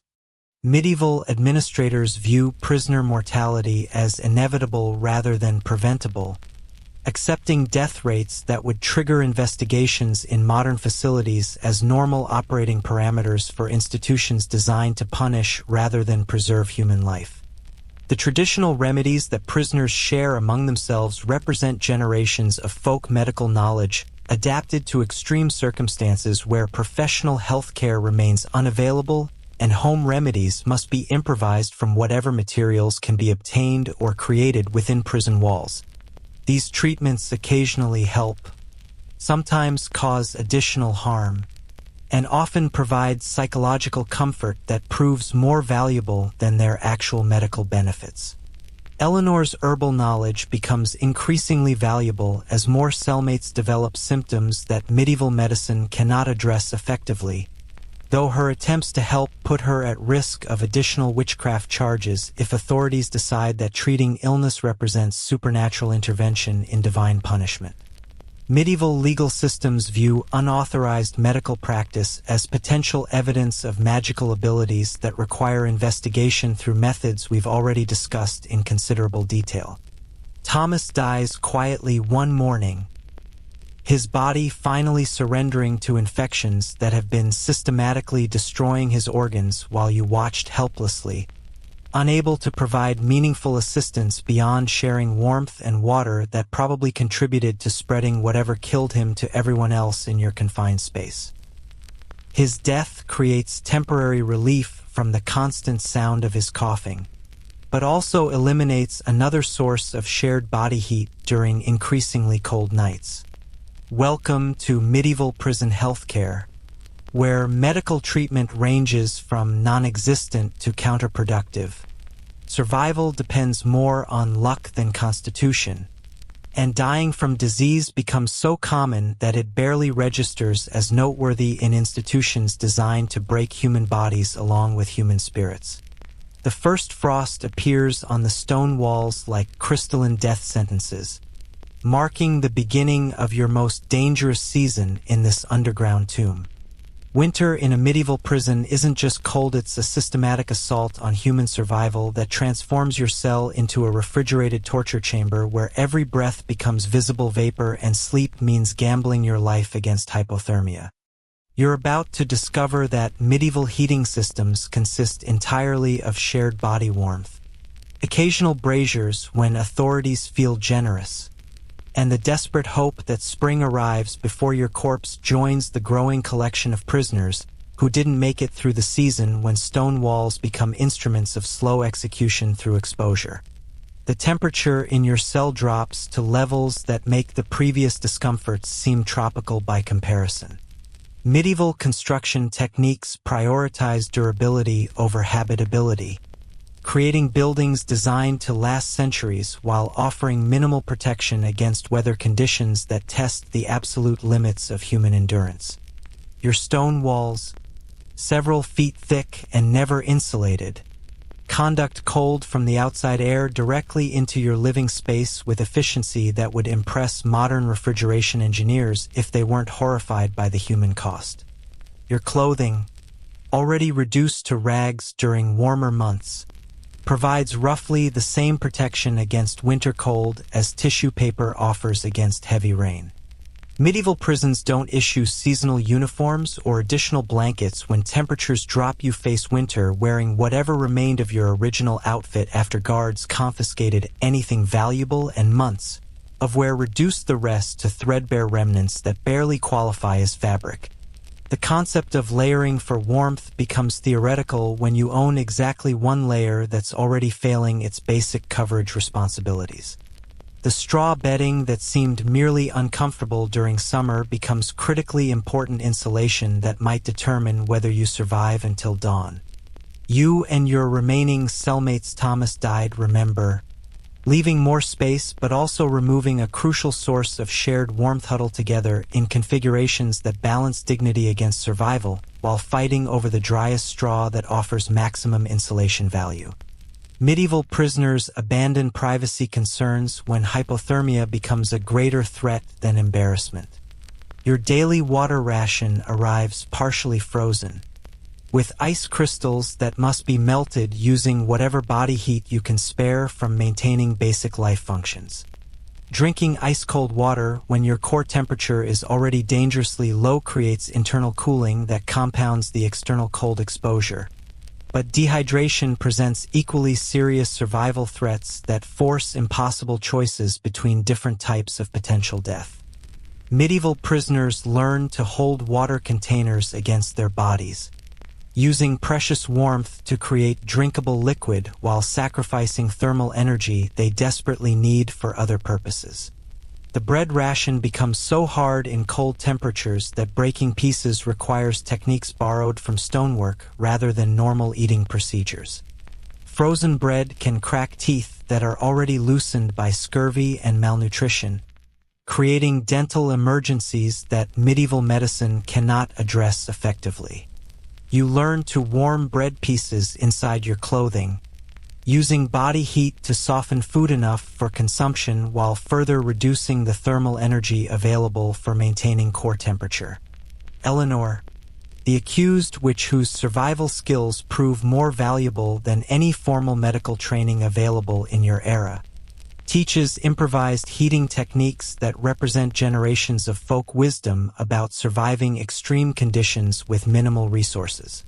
She demonstrates how to exercise specific muscle groups to generate heat without exhausting energy reserves, how to position bodies for maximum thermal efficiency, and breathing techniques that minimize heat loss through respiration while maintaining adequate oxygen levels. The medieval understanding of cold weather survival extends roughly to stay warm or die, with no scientific knowledge about hypothermia stages, frostbite prevention, or the physiological processes that shut down when human core temperature drops below critical thresholds. Your survival depends on instincts and folk wisdom passed down through generations of people who lived through harsh winters without modern heating, insulation, or medical support for cold-related injuries and illnesses. Your cell's ventilation, designed to prevent suffocation rather than maintain comfortable temperatures, creates drafts that carry away whatever heat you manage to generate through shared body warmth and physical activity. Medieval architects never considered prisoner comfort when designing dungeon ventilation systems, focusing instead on preventing atmospheric conditions that might kill inmates before authorities finished extracting whatever value they represented for labor, information, or public execution entertainment. The hours of daylight shrink dramatically as winter progresses, leaving you in darkness for extended periods that compound the cold's psychological effects with seasonal depression and disrupted sleep cycles. Medieval prisons receive minimal natural light under the best circumstances, but winter reduces even these meager illumination sources to brief glimpses of gray sky that remind you of the warmth and freedom you've lost while offering no practical relief from conditions that seem designed to break human spirits along with human bodies. Little John, the orphaned boy whose small size made him valuable as a messenger during warmer months, becomes increasingly vulnerable to cold exposure that affects children more severely than adults due to their higher surface area to mass ratios and less developed thermoregulatory systems.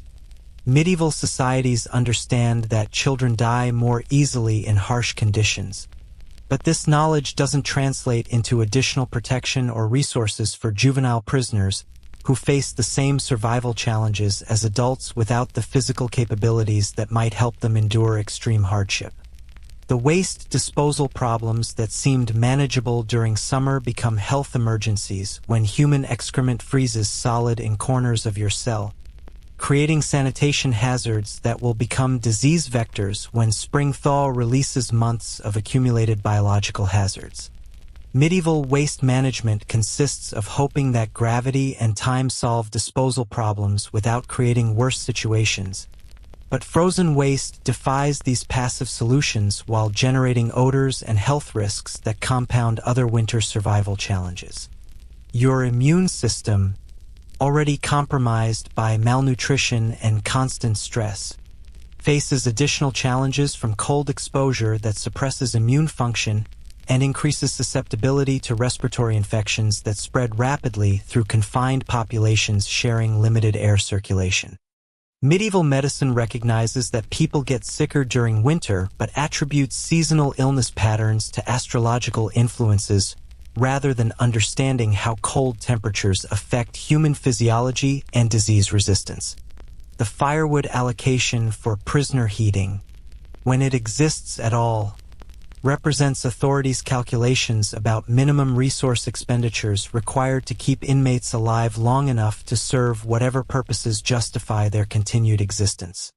Medieval prison management operates on cost-benefit analyses that weigh fuel expenses against prisoner replacement costs, often concluding that allowing some cold weather mortality saves money compared to providing adequate heating for everyone who might survive with better conditions. Historians still argue whether medieval winter mortality in prisons was intentionally genocidal or simply reflected resource scarcity and technological limitations, but the practical effect remains the same. Winter becomes a killing season that reduces prison populations through systematic exposure to lethal conditions disguised as normal seasonal challenges.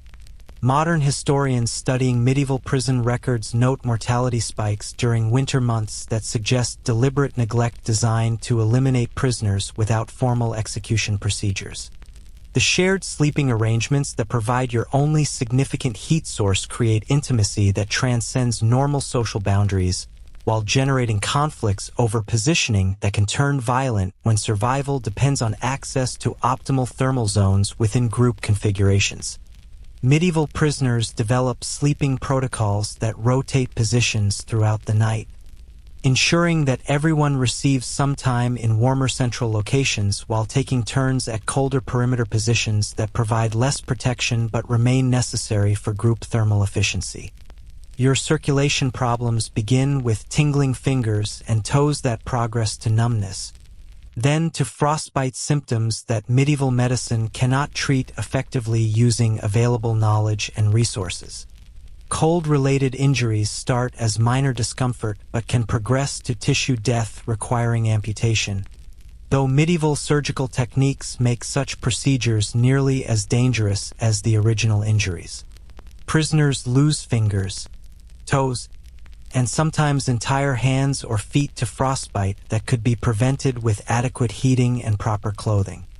The mental health effects of prolonged cold exposure combine with isolation, malnutrition, and despair to create psychological conditions that modern medicine would recognize as severe depression with possible psychotic features.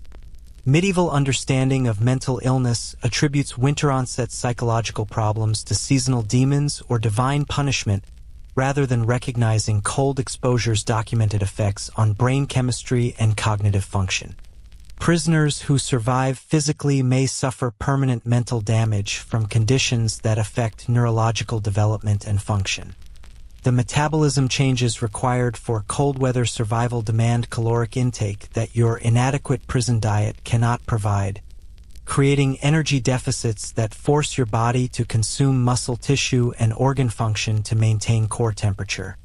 Medieval nutrition science doesn't recognize the increased caloric requirements for cold weather survival, so winter rations often remain identical to summer portions despite doubled or tripled energy needs for maintaining basic life functions in sub-freezing conditions. The clothing innovations that prisoners develop using available materials showcase human creativity under extreme circumstances while highlighting the desperate measures required for survival when proper winter gear remains unavailable.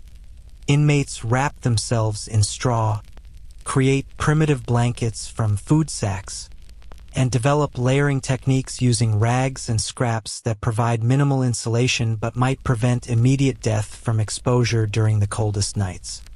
Eleanor's knowledge of winter survival techniques learned from generations of women who managed household heating and cold weather food preservation proves invaluable for developing strategies that help your group survive conditions that kill prisoners who lack access to such traditional knowledge. She teaches techniques for recognizing hypothermia symptoms, methods for rewarming hypothermic victims without causing cardiac arrest, and folk remedies for treating cold-related injuries using whatever materials might be available in medieval prison environments. The fuel sources that prisoners can access for heating consist mainly of combustible materials scavenged from their environment: straw bedding, wooden objects, clothing items deemed less essential than immediate warmth, and occasionally smuggled materials provided by sympathetic guards or visiting family members who understand that heat represents survival rather than comfort. Medieval authorities strictly control access to fuel sources, recognizing that uncontrolled fires in stone buildings filled with prisoners create safety hazards that could threaten entire facilities. The seasonal depression that affects everyone confined in poorly lit spaces during months when daylight hours shrink dramatically combines with physical stress to create psychological conditions that increase suicide risk and violent behavior among prisoners who've reached the limits of their endurance. Medieval understanding of seasonal mood disorders extends no further than recognizing that people become sadder and more aggressive during winter, with no knowledge of light therapy or other treatments that might address underlying physiological causes.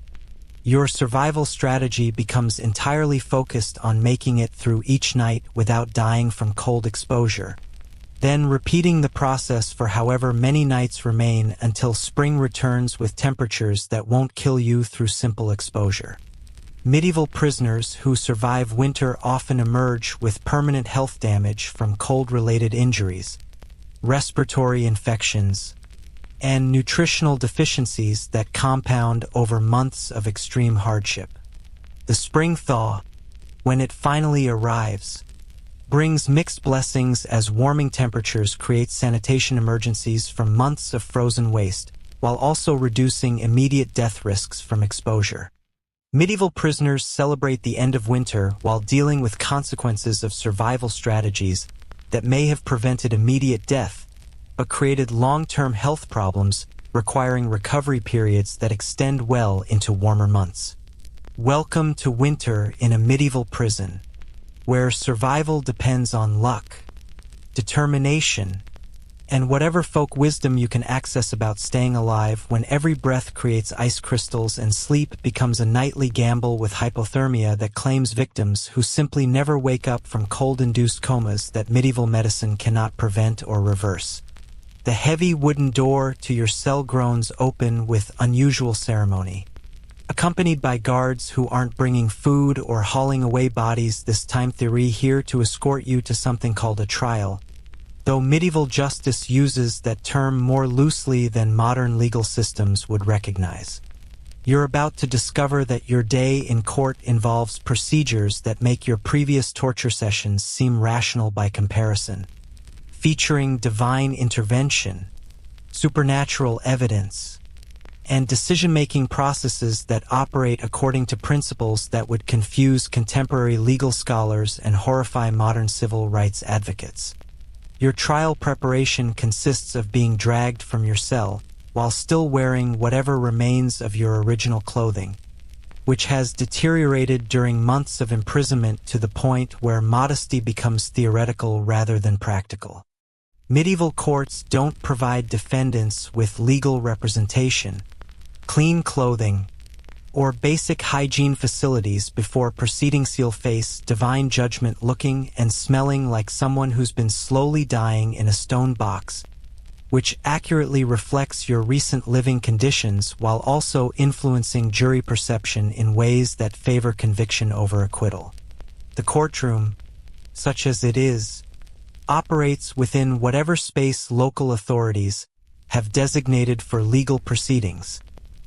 Sometimes a castle's great hall, occasionally a church nave that lends religious authority to secular proceedings, or simply an outdoor area where community members can gather to witness justice being dispensed with appropriate public ceremony. Medieval trials serve entertainment functions along with their legal purposes, providing community events where citizens can observe criminals receiving punishments that reinforce social order through public demonstration of authority power. Your judge might be a local lord whose legal training consists of inheriting the position along with his lands, a church official whose qualifications extend mainly to reading Latin and maintaining religious orthodoxy, or a traveling magistrate who handles multiple jurisdictions according to whatever legal principles he remembers from previous cases. Medieval judicial systems don't require formal legal education for judges, operating instead on assumptions that divine guidance and social position provide adequate preparation for making life-and-death decisions about subjects accused of various crimes. The jury selection process, when juries exist at all, involves assembling local citizens who possess the minimum property qualifications required for participation while excluding anyone who might have personal knowledge of your case or sympathetic connections to your circumstances. Medieval juries serve primarily to validate decisions that authorities have already reached rather than conducting independent evaluations of evidence presented during proceedings. Your fate depends more on community sentiment and political considerations than factual analysis of accusations against you. The charges against you may bear minimal relationship to your actual behavior before imprisonment. Having evolved through months of creative legal interpretation, forced confessions, and administrative convenience that shaped your case according to whatever crimes authorities needed to solve rather than focusing on actions you might have actually committed. Medieval justice systems operate efficiently by solving multiple crimes through single convictions, regardless of logical connections between accused persons and alleged criminal activities. Your trial procedure begins with reading charges aloud in legal language that combines Latin terminology with local dialect in ways designed to impress observers while remaining incomprehensible to defendants who lack formal education in ecclesiastical jurisprudence. The specific accusations against you might include theft, heresy, witchcraft, treason, adultery, vagrancy, disturbing the peace, and various other crimes that authorities believe they can prove through whatever evidence and testimony they've assembled during your imprisonment. The evidence presentation phase showcases medieval legal systems' creative approaches to establishing guilt through methods that bypass modern requirements for physical proof, credible witnesses, and logical connections between accusations and available facts. Your confession, extracted through torture sessions we've already discussed in detail, provides the primary evidence against you regardless of its accuracy or the circumstances under which it was obtained. Medieval courts view confessions as divine revelations of truth that require no additional verification or supporting documentation. The witness testimony against you might include statements from people who weren't present during alleged criminal activities but offer opinions about your moral character, religious orthodoxy, and general trustworthiness based on community reputation and social standing. Medieval legal procedures allow hearsay evidence, character assassination, and speculation about criminal tendencies to carry equal weight with factual observations, creating testimony that establishes guilt through accumulated suspicion rather than documented proof of specific illegal actions. Your opportunity to present defense testimony faces limitations that make meaningful rebuttal nearly impossible under medieval legal frameworks. Defendants cannot testify on their own behalf, the assumption being that criminals lie by nature and therefore cannot provide credible testimony about their own innocence. Character witnesses for the defense must possess higher social status than prosecution witnesses, eliminating most potential supporters who might offer favorable testimony about your background and behavior. The trial by ordeal represents medieval justice's most distinctive feature, combining legal procedure with religious ritual to create decision-making processes that rely on divine intervention rather than human judgment to determine guilt or innocence. These procedures operate on theological assumptions that God protects innocent people from harm while allowing guilty parties to suffer injuries that reveal their criminal nature through supernatural means that transcend normal physical laws. Your ordeal by hot iron requires grasping a red-hot metal bar and carrying it for a specified distance before having your hands bandaged and sealed for 3 days while divine healing either occurs or doesn't, depending on your actual guilt or innocence as determined by supernatural forces operating through natural burn patterns. Medieval medical knowledge cannot prevent infection or promote healing in severe burn wounds, so survival often depends more on individual immune response and wound care than divine intervention or criminal culpability. The ordeal by boiling water involves retrieving objects from cauldrons filled with water heated to temperatures that cause severe burns on contact, with healing patterns over subsequent days interpreted as evidence of divine judgment about your guilt or innocence. Medieval practitioners calibrate water temperature and exposure duration according to crime severity and defendant's social status, though these adjustments reflect practical considerations rather than theological requirements for supernatural justice. Historians still argue whether medieval trial by ordeal was intentionally designed to eliminate accused criminals regardless of actual guilt, or if these procedures represented sincere attempts to invoke divine justice through supernatural intervention. But the statistical outcomes suggest that survival rates correlated more closely with social status and bribery opportunities than actual innocence or criminal behavior. Wealthy defendants often survived ordeals that killed poor prisoners facing identical procedures. The ordeal by cold water, reserved primarily for witchcraft accusations, operates on the principle that water blessed by religious authorities will reject evil people by refusing to allow them to sink, while innocent parties will be accepted by holy water and allowed to submerge naturally. This procedure creates impossible survival scenarios where floating indicates guilt requiring execution, while sinking demonstrates innocence that prisoners rarely survive long enough to enjoy due to drowning in cold water while bound with ropes. Your trial's religious components reflect medieval Christianity's integration with secular legal systems through procedures that transform judicial proceedings into theological investigations of spiritual purity and divine favor. Priests participate in legal hearings, bless ordeal procedures, and interpret outcomes according to religious doctrine that views criminal behavior as evidence of moral corruption requiring both earthly punishment and spiritual correction through suffering that purges sin from contaminated souls. The jury deliberation process, when juries participate in medieval trials, involves discussions that focus more on community consensus and social stability than careful analysis of evidence presented during proceedings. Medieval jurors understand their role as maintaining established order through conviction rates that demonstrate effective justice while deterring potential criminals through examples of swift punishment administered, according to traditional procedures that reinforce accepted social hierarchies.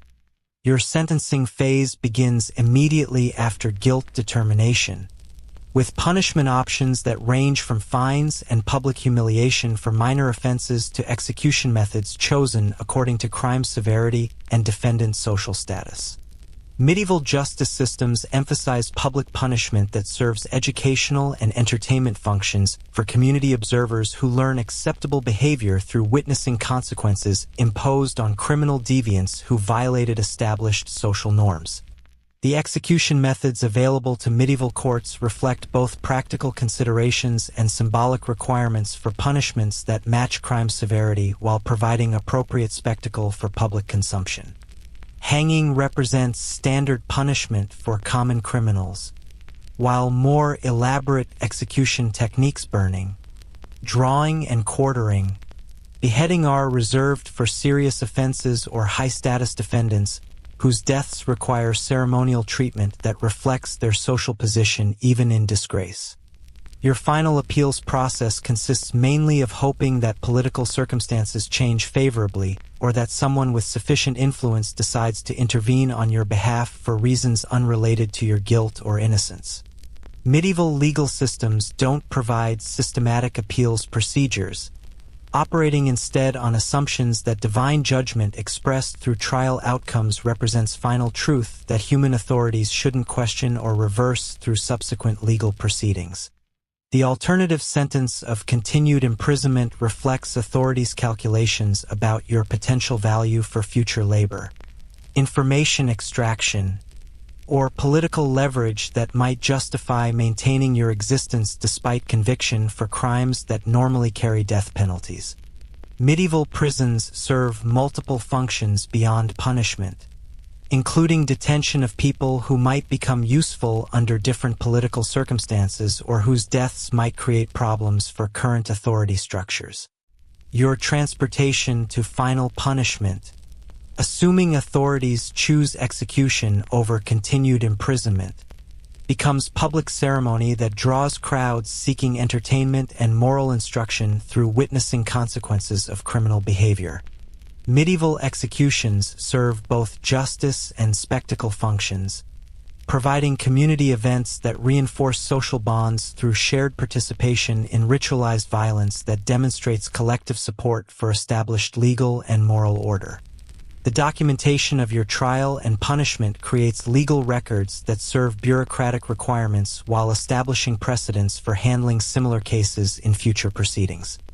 Medieval court records focus more on procedural compliance than factual accuracy, documenting that proper forms were followed rather than preserving detailed accounts of evidence or testimony that might inform historical understanding of actual events. Your legacy as a convicted criminal becomes part of community folklore that shapes local understanding of justice, divine intervention, and appropriate behavior for people seeking to avoid similar fates. Medieval communities remember public trials and executions as moral lessons about consequences of challenging established authority, regardless of defendants' actual guilt or innocence in specific cases that generated memorable public spectacles. Welcome to medieval justice, where truth emerges through divine intervention. Evidence consists mainly of forced confessions and character assassination, and your fate depends more on supernatural forces and political considerations than careful analysis of facts surrounding whatever crimes authorities need to solve through your conviction and punishment. The dawn light filtering through your cell's narrow window carries different meaning this morning. It might be the last sunrise you'll ever see, or perhaps the first day of a freedom you'd forgotten was possible. Your trial by ordeal has concluded. The divine judgment has been rendered through supernatural means that left your hands permanently scarred but somehow still functional. And now you await the final determination of your fate in a medieval justice system that operates according to principles that make modern legal procedures seem almost rational by comparison.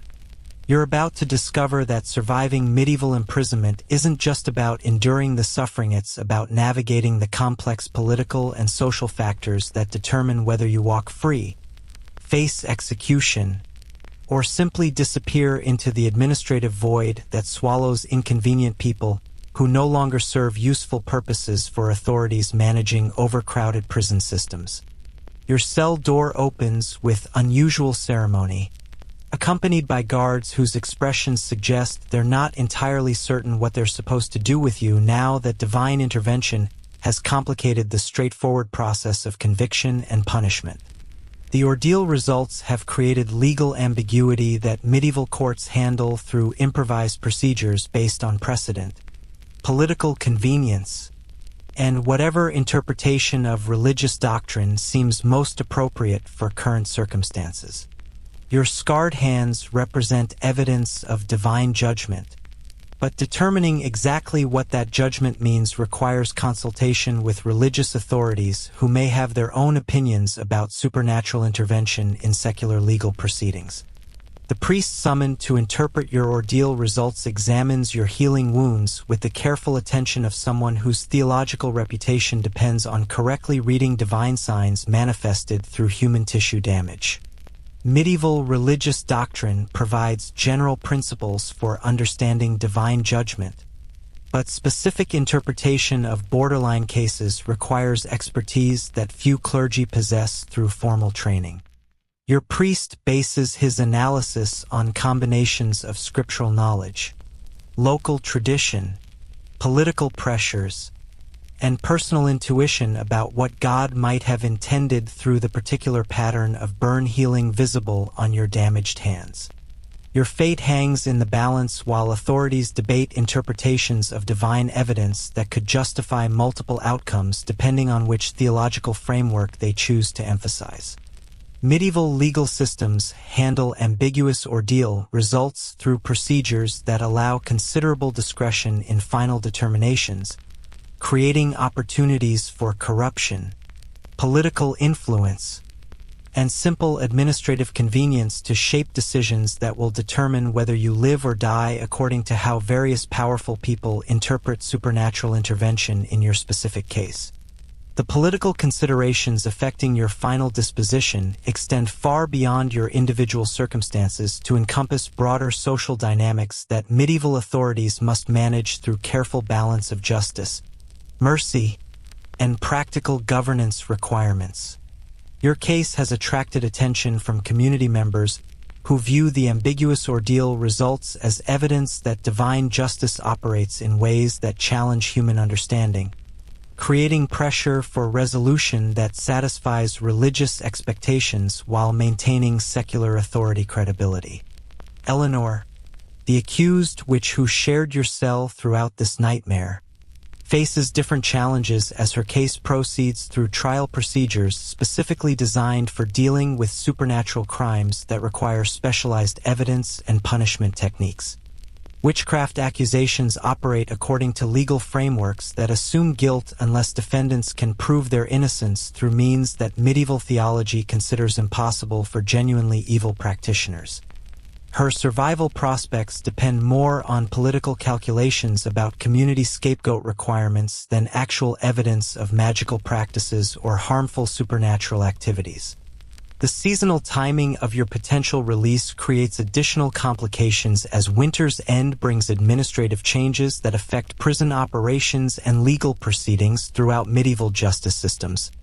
Spring represents traditional periods for clearing court dockets, conducting public executions that provide entertainment during community festivals, and implementing policy changes that reflect altered political circumstances or resource availability that might influence final decisions about long-term prisoners whose cases have been pending resolution during extended incarceration periods. Your family situation, or what remains of it after months of uncertainty about your fate and survival, influences official calculations about the social consequences of different resolution options available to authorities managing your case. Medieval communities face disruption when prominent families lose members to execution or permanent imprisonment, creating pressures for mercy that must be balanced against deterrent effects that public punishment provides for maintaining social order through examples of swift justice administered according to established legal procedures.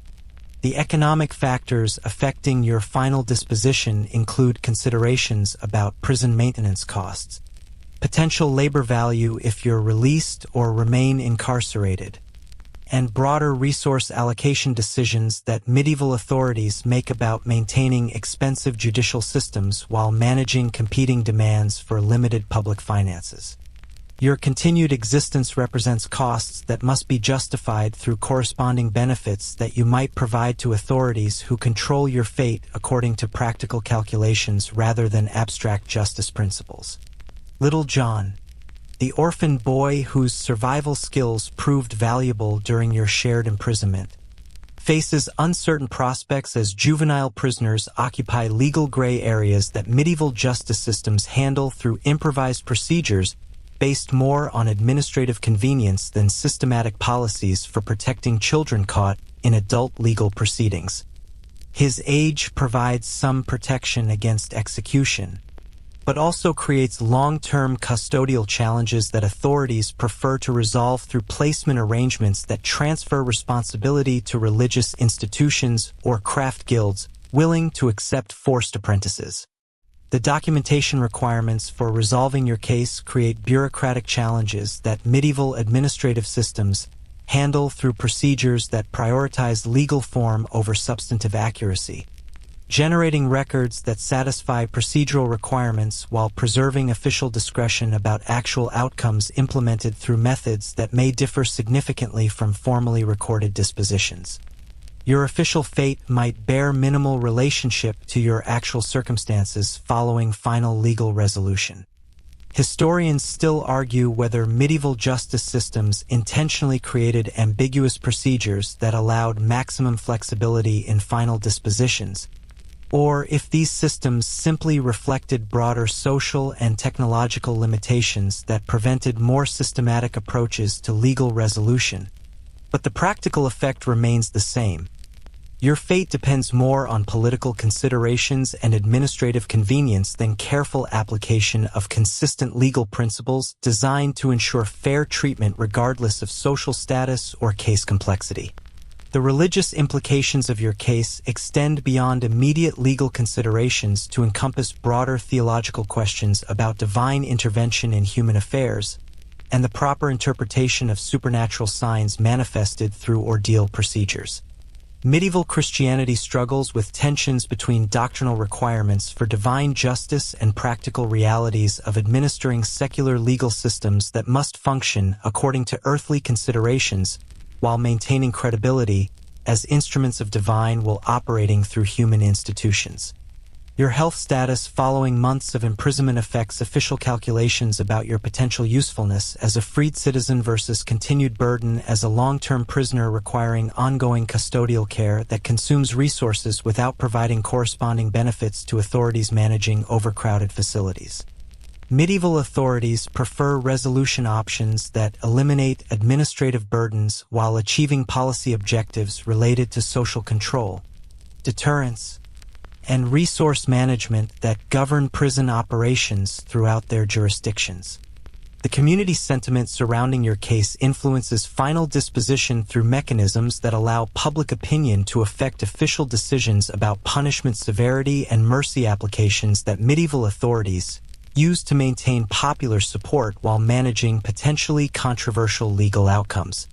Your reputation within the community, family connections, and general social standing create pressures that officials must balance against competing demands for consistent justice that treats similar cases according to established precedents. Your potential release conditions. If authorities choose freedom over continued imprisonment or execution, involve restrictions and obligations that transform liberation into supervised existence where mistakes could result in immediate return to confinement under worse conditions than you currently endure. Medieval parole systems operate through informal arrangements that depend more on personal relationships and community oversight than systematic monitoring procedures designed to support successful reintegration while protecting public safety. The labor shortage considerations that influence medieval economic planning create incentives for releasing prisoners who possess useful skills or physical capabilities that might contribute to agricultural production, craft industries, or military service requirements that authorities must fulfill through whatever population resources remain available after plague, and other demographic disasters that periodically devastate medieval communities. Your potential economic value affects official calculations about optimal disposition of your case. The precedent implications of your case resolution affect future legal proceedings involving similar circumstances, creating pressure for decisions that establish clear guidelines for handling ambiguous ordeal results while maintaining religious credibility and secular authority effectiveness in managing criminal justice systems. Medieval legal systems evolve through accumulated case decisions that shape interpretation of divine judgment procedures and their integration with practical governance requirements. Your mental condition following extended imprisonment under extreme conditions affects assessments of your readiness for freedom and potential danger to community safety if released without adequate supervision or support systems. Medieval understanding of psychological trauma extends no further than recognizing that prolonged confinement changes people in ways that might affect their behavior, but lacks systematic approaches to rehabilitation or mental health treatment that might address underlying problems created by prison experiences. The seasonal agricultural cycle influences timing considerations for potential release decisions as spring planting seasons create labor demand that might justify freeing prisoners capable of contributing to essential economic activities. Medieval authorities coordinate legal proceedings with agricultural requirements, conducting mass releases when additional workers become necessary for maintaining food production systems that support entire communities through annual cycles of planting, cultivation, and harvest activities.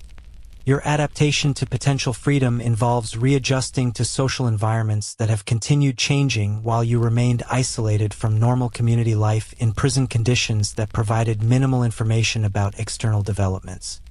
Medieval society moves slowly compared to modern standards, but months of imprisonment still create gaps in knowledge about local politics, economic conditions, family circumstances, and social relationships that must be navigated carefully to avoid additional legal problems. The administrative resolution of your case creates paperwork that documents official decisions while potentially concealing actual outcomes implemented through informal arrangements that allow authorities to maintain legal records while achieving policy objectives through methods that might not conform to documented procedures. Medieval bureaucracy operates through combinations of formal documentation and practical implementation that frequently diverge according to political necessity and administrative convenience. As you await final word about your fate, the weight of uncertainty combines with physical exhaustion, malnutrition, disease, and psychological trauma to create mental conditions that make rational planning nearly impossible while demanding emotional preparation for outcomes ranging from immediate freedom to public execution within days or hours of final legal resolution.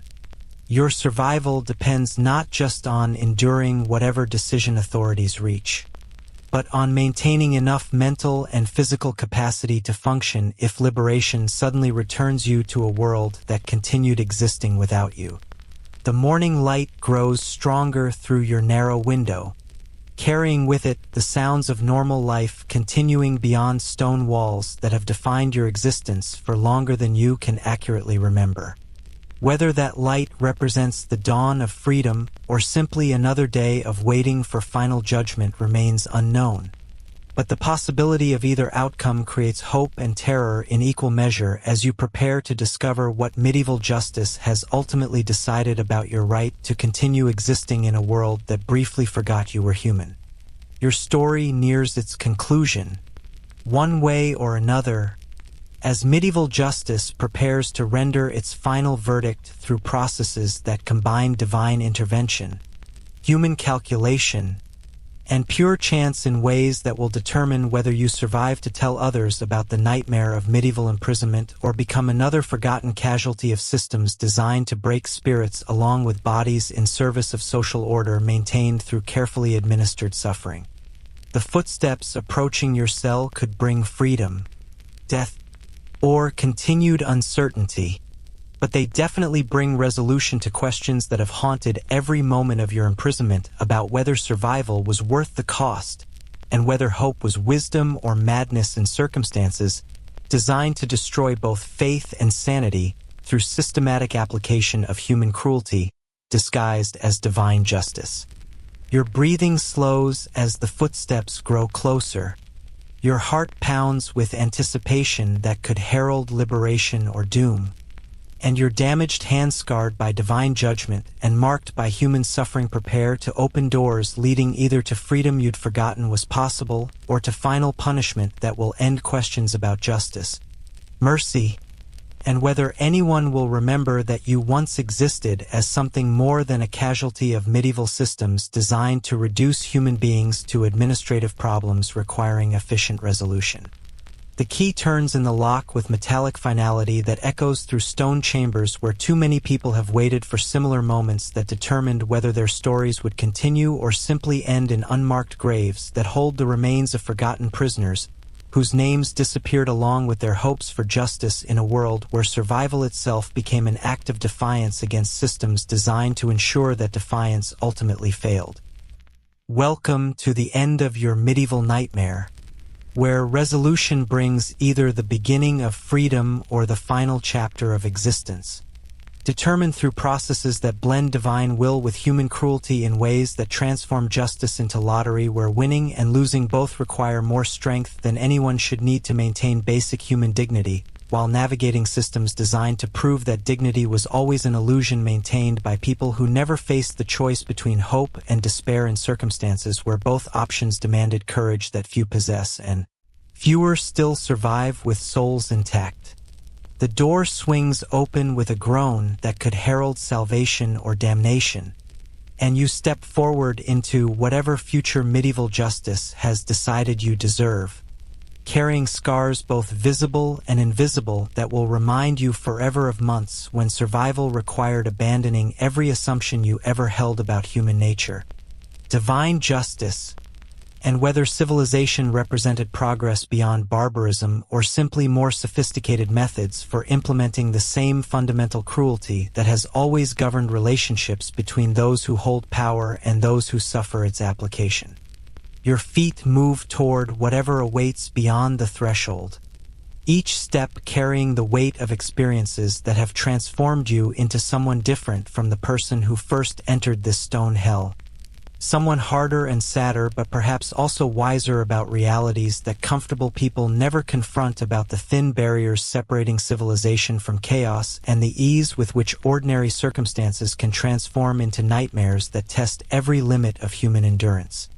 The light grows brighter as you approach freedom or final judgment, and your story prepares to conclude with whatever resolution medieval justice has prepared for someone whose greatest crime may have been existing in the wrong place at the wrong time while lacking sufficient wealth, status, or connections to avoid becoming expendable in systems that require regular sacrifices to maintain their authority through demonstrations that resistance leads inevitably to suffering designed to break spirits along with bodies. Your journey through medieval imprisonment draws to its quiet close now, like a storm finally exhausting itself against unyielding stone walls. Whether your story ends in freedom earned through endurance or in the gentle release that comes only with final rest, you have survived experiences that most humans never face and fewer still overcome with any measure of dignity intact. The memories you carry off cold stones and distant light, of shared suffering and small kindnesses, of pain that seemed endless and hope that refused to die completely, these memories become part of something larger than individual experience. They connect you to countless others who have faced similar darkness and emerged, somehow, still recognizably human despite everything that tried to strip that humanity away. Medieval imprisonment tested every assumption about justice, mercy, and the nature of human civilization, revealing truths about power and vulnerability that comfortable people prefer not to contemplate. But you have seen these truths, lived them in your bones and breath, and that knowledge, however painful, represents a kind of wisdom that cannot be learned through books or stories alone. The scars you bear, both visible and hidden, mark you as a survivor of systems designed to ensure that survival came at costs too high for most to pay. Yet here you are, breathing and thinking and remembering, proof that human resilience sometimes transcends even the most carefully crafted cruelty. As our tale fades into the gentle darkness that welcomes all stories home, let yourself rest in the knowledge that you have witnessed history from its harshest angles and emerged with insights about endurance, hope, and the stubborn persistence of human dignity even in circumstances designed to destroy it. Sleep now, carrying these hard-won truths into dreams that are yours to shape, free from stone walls and iron chains, where the light always returns no matter how dark the night becomes.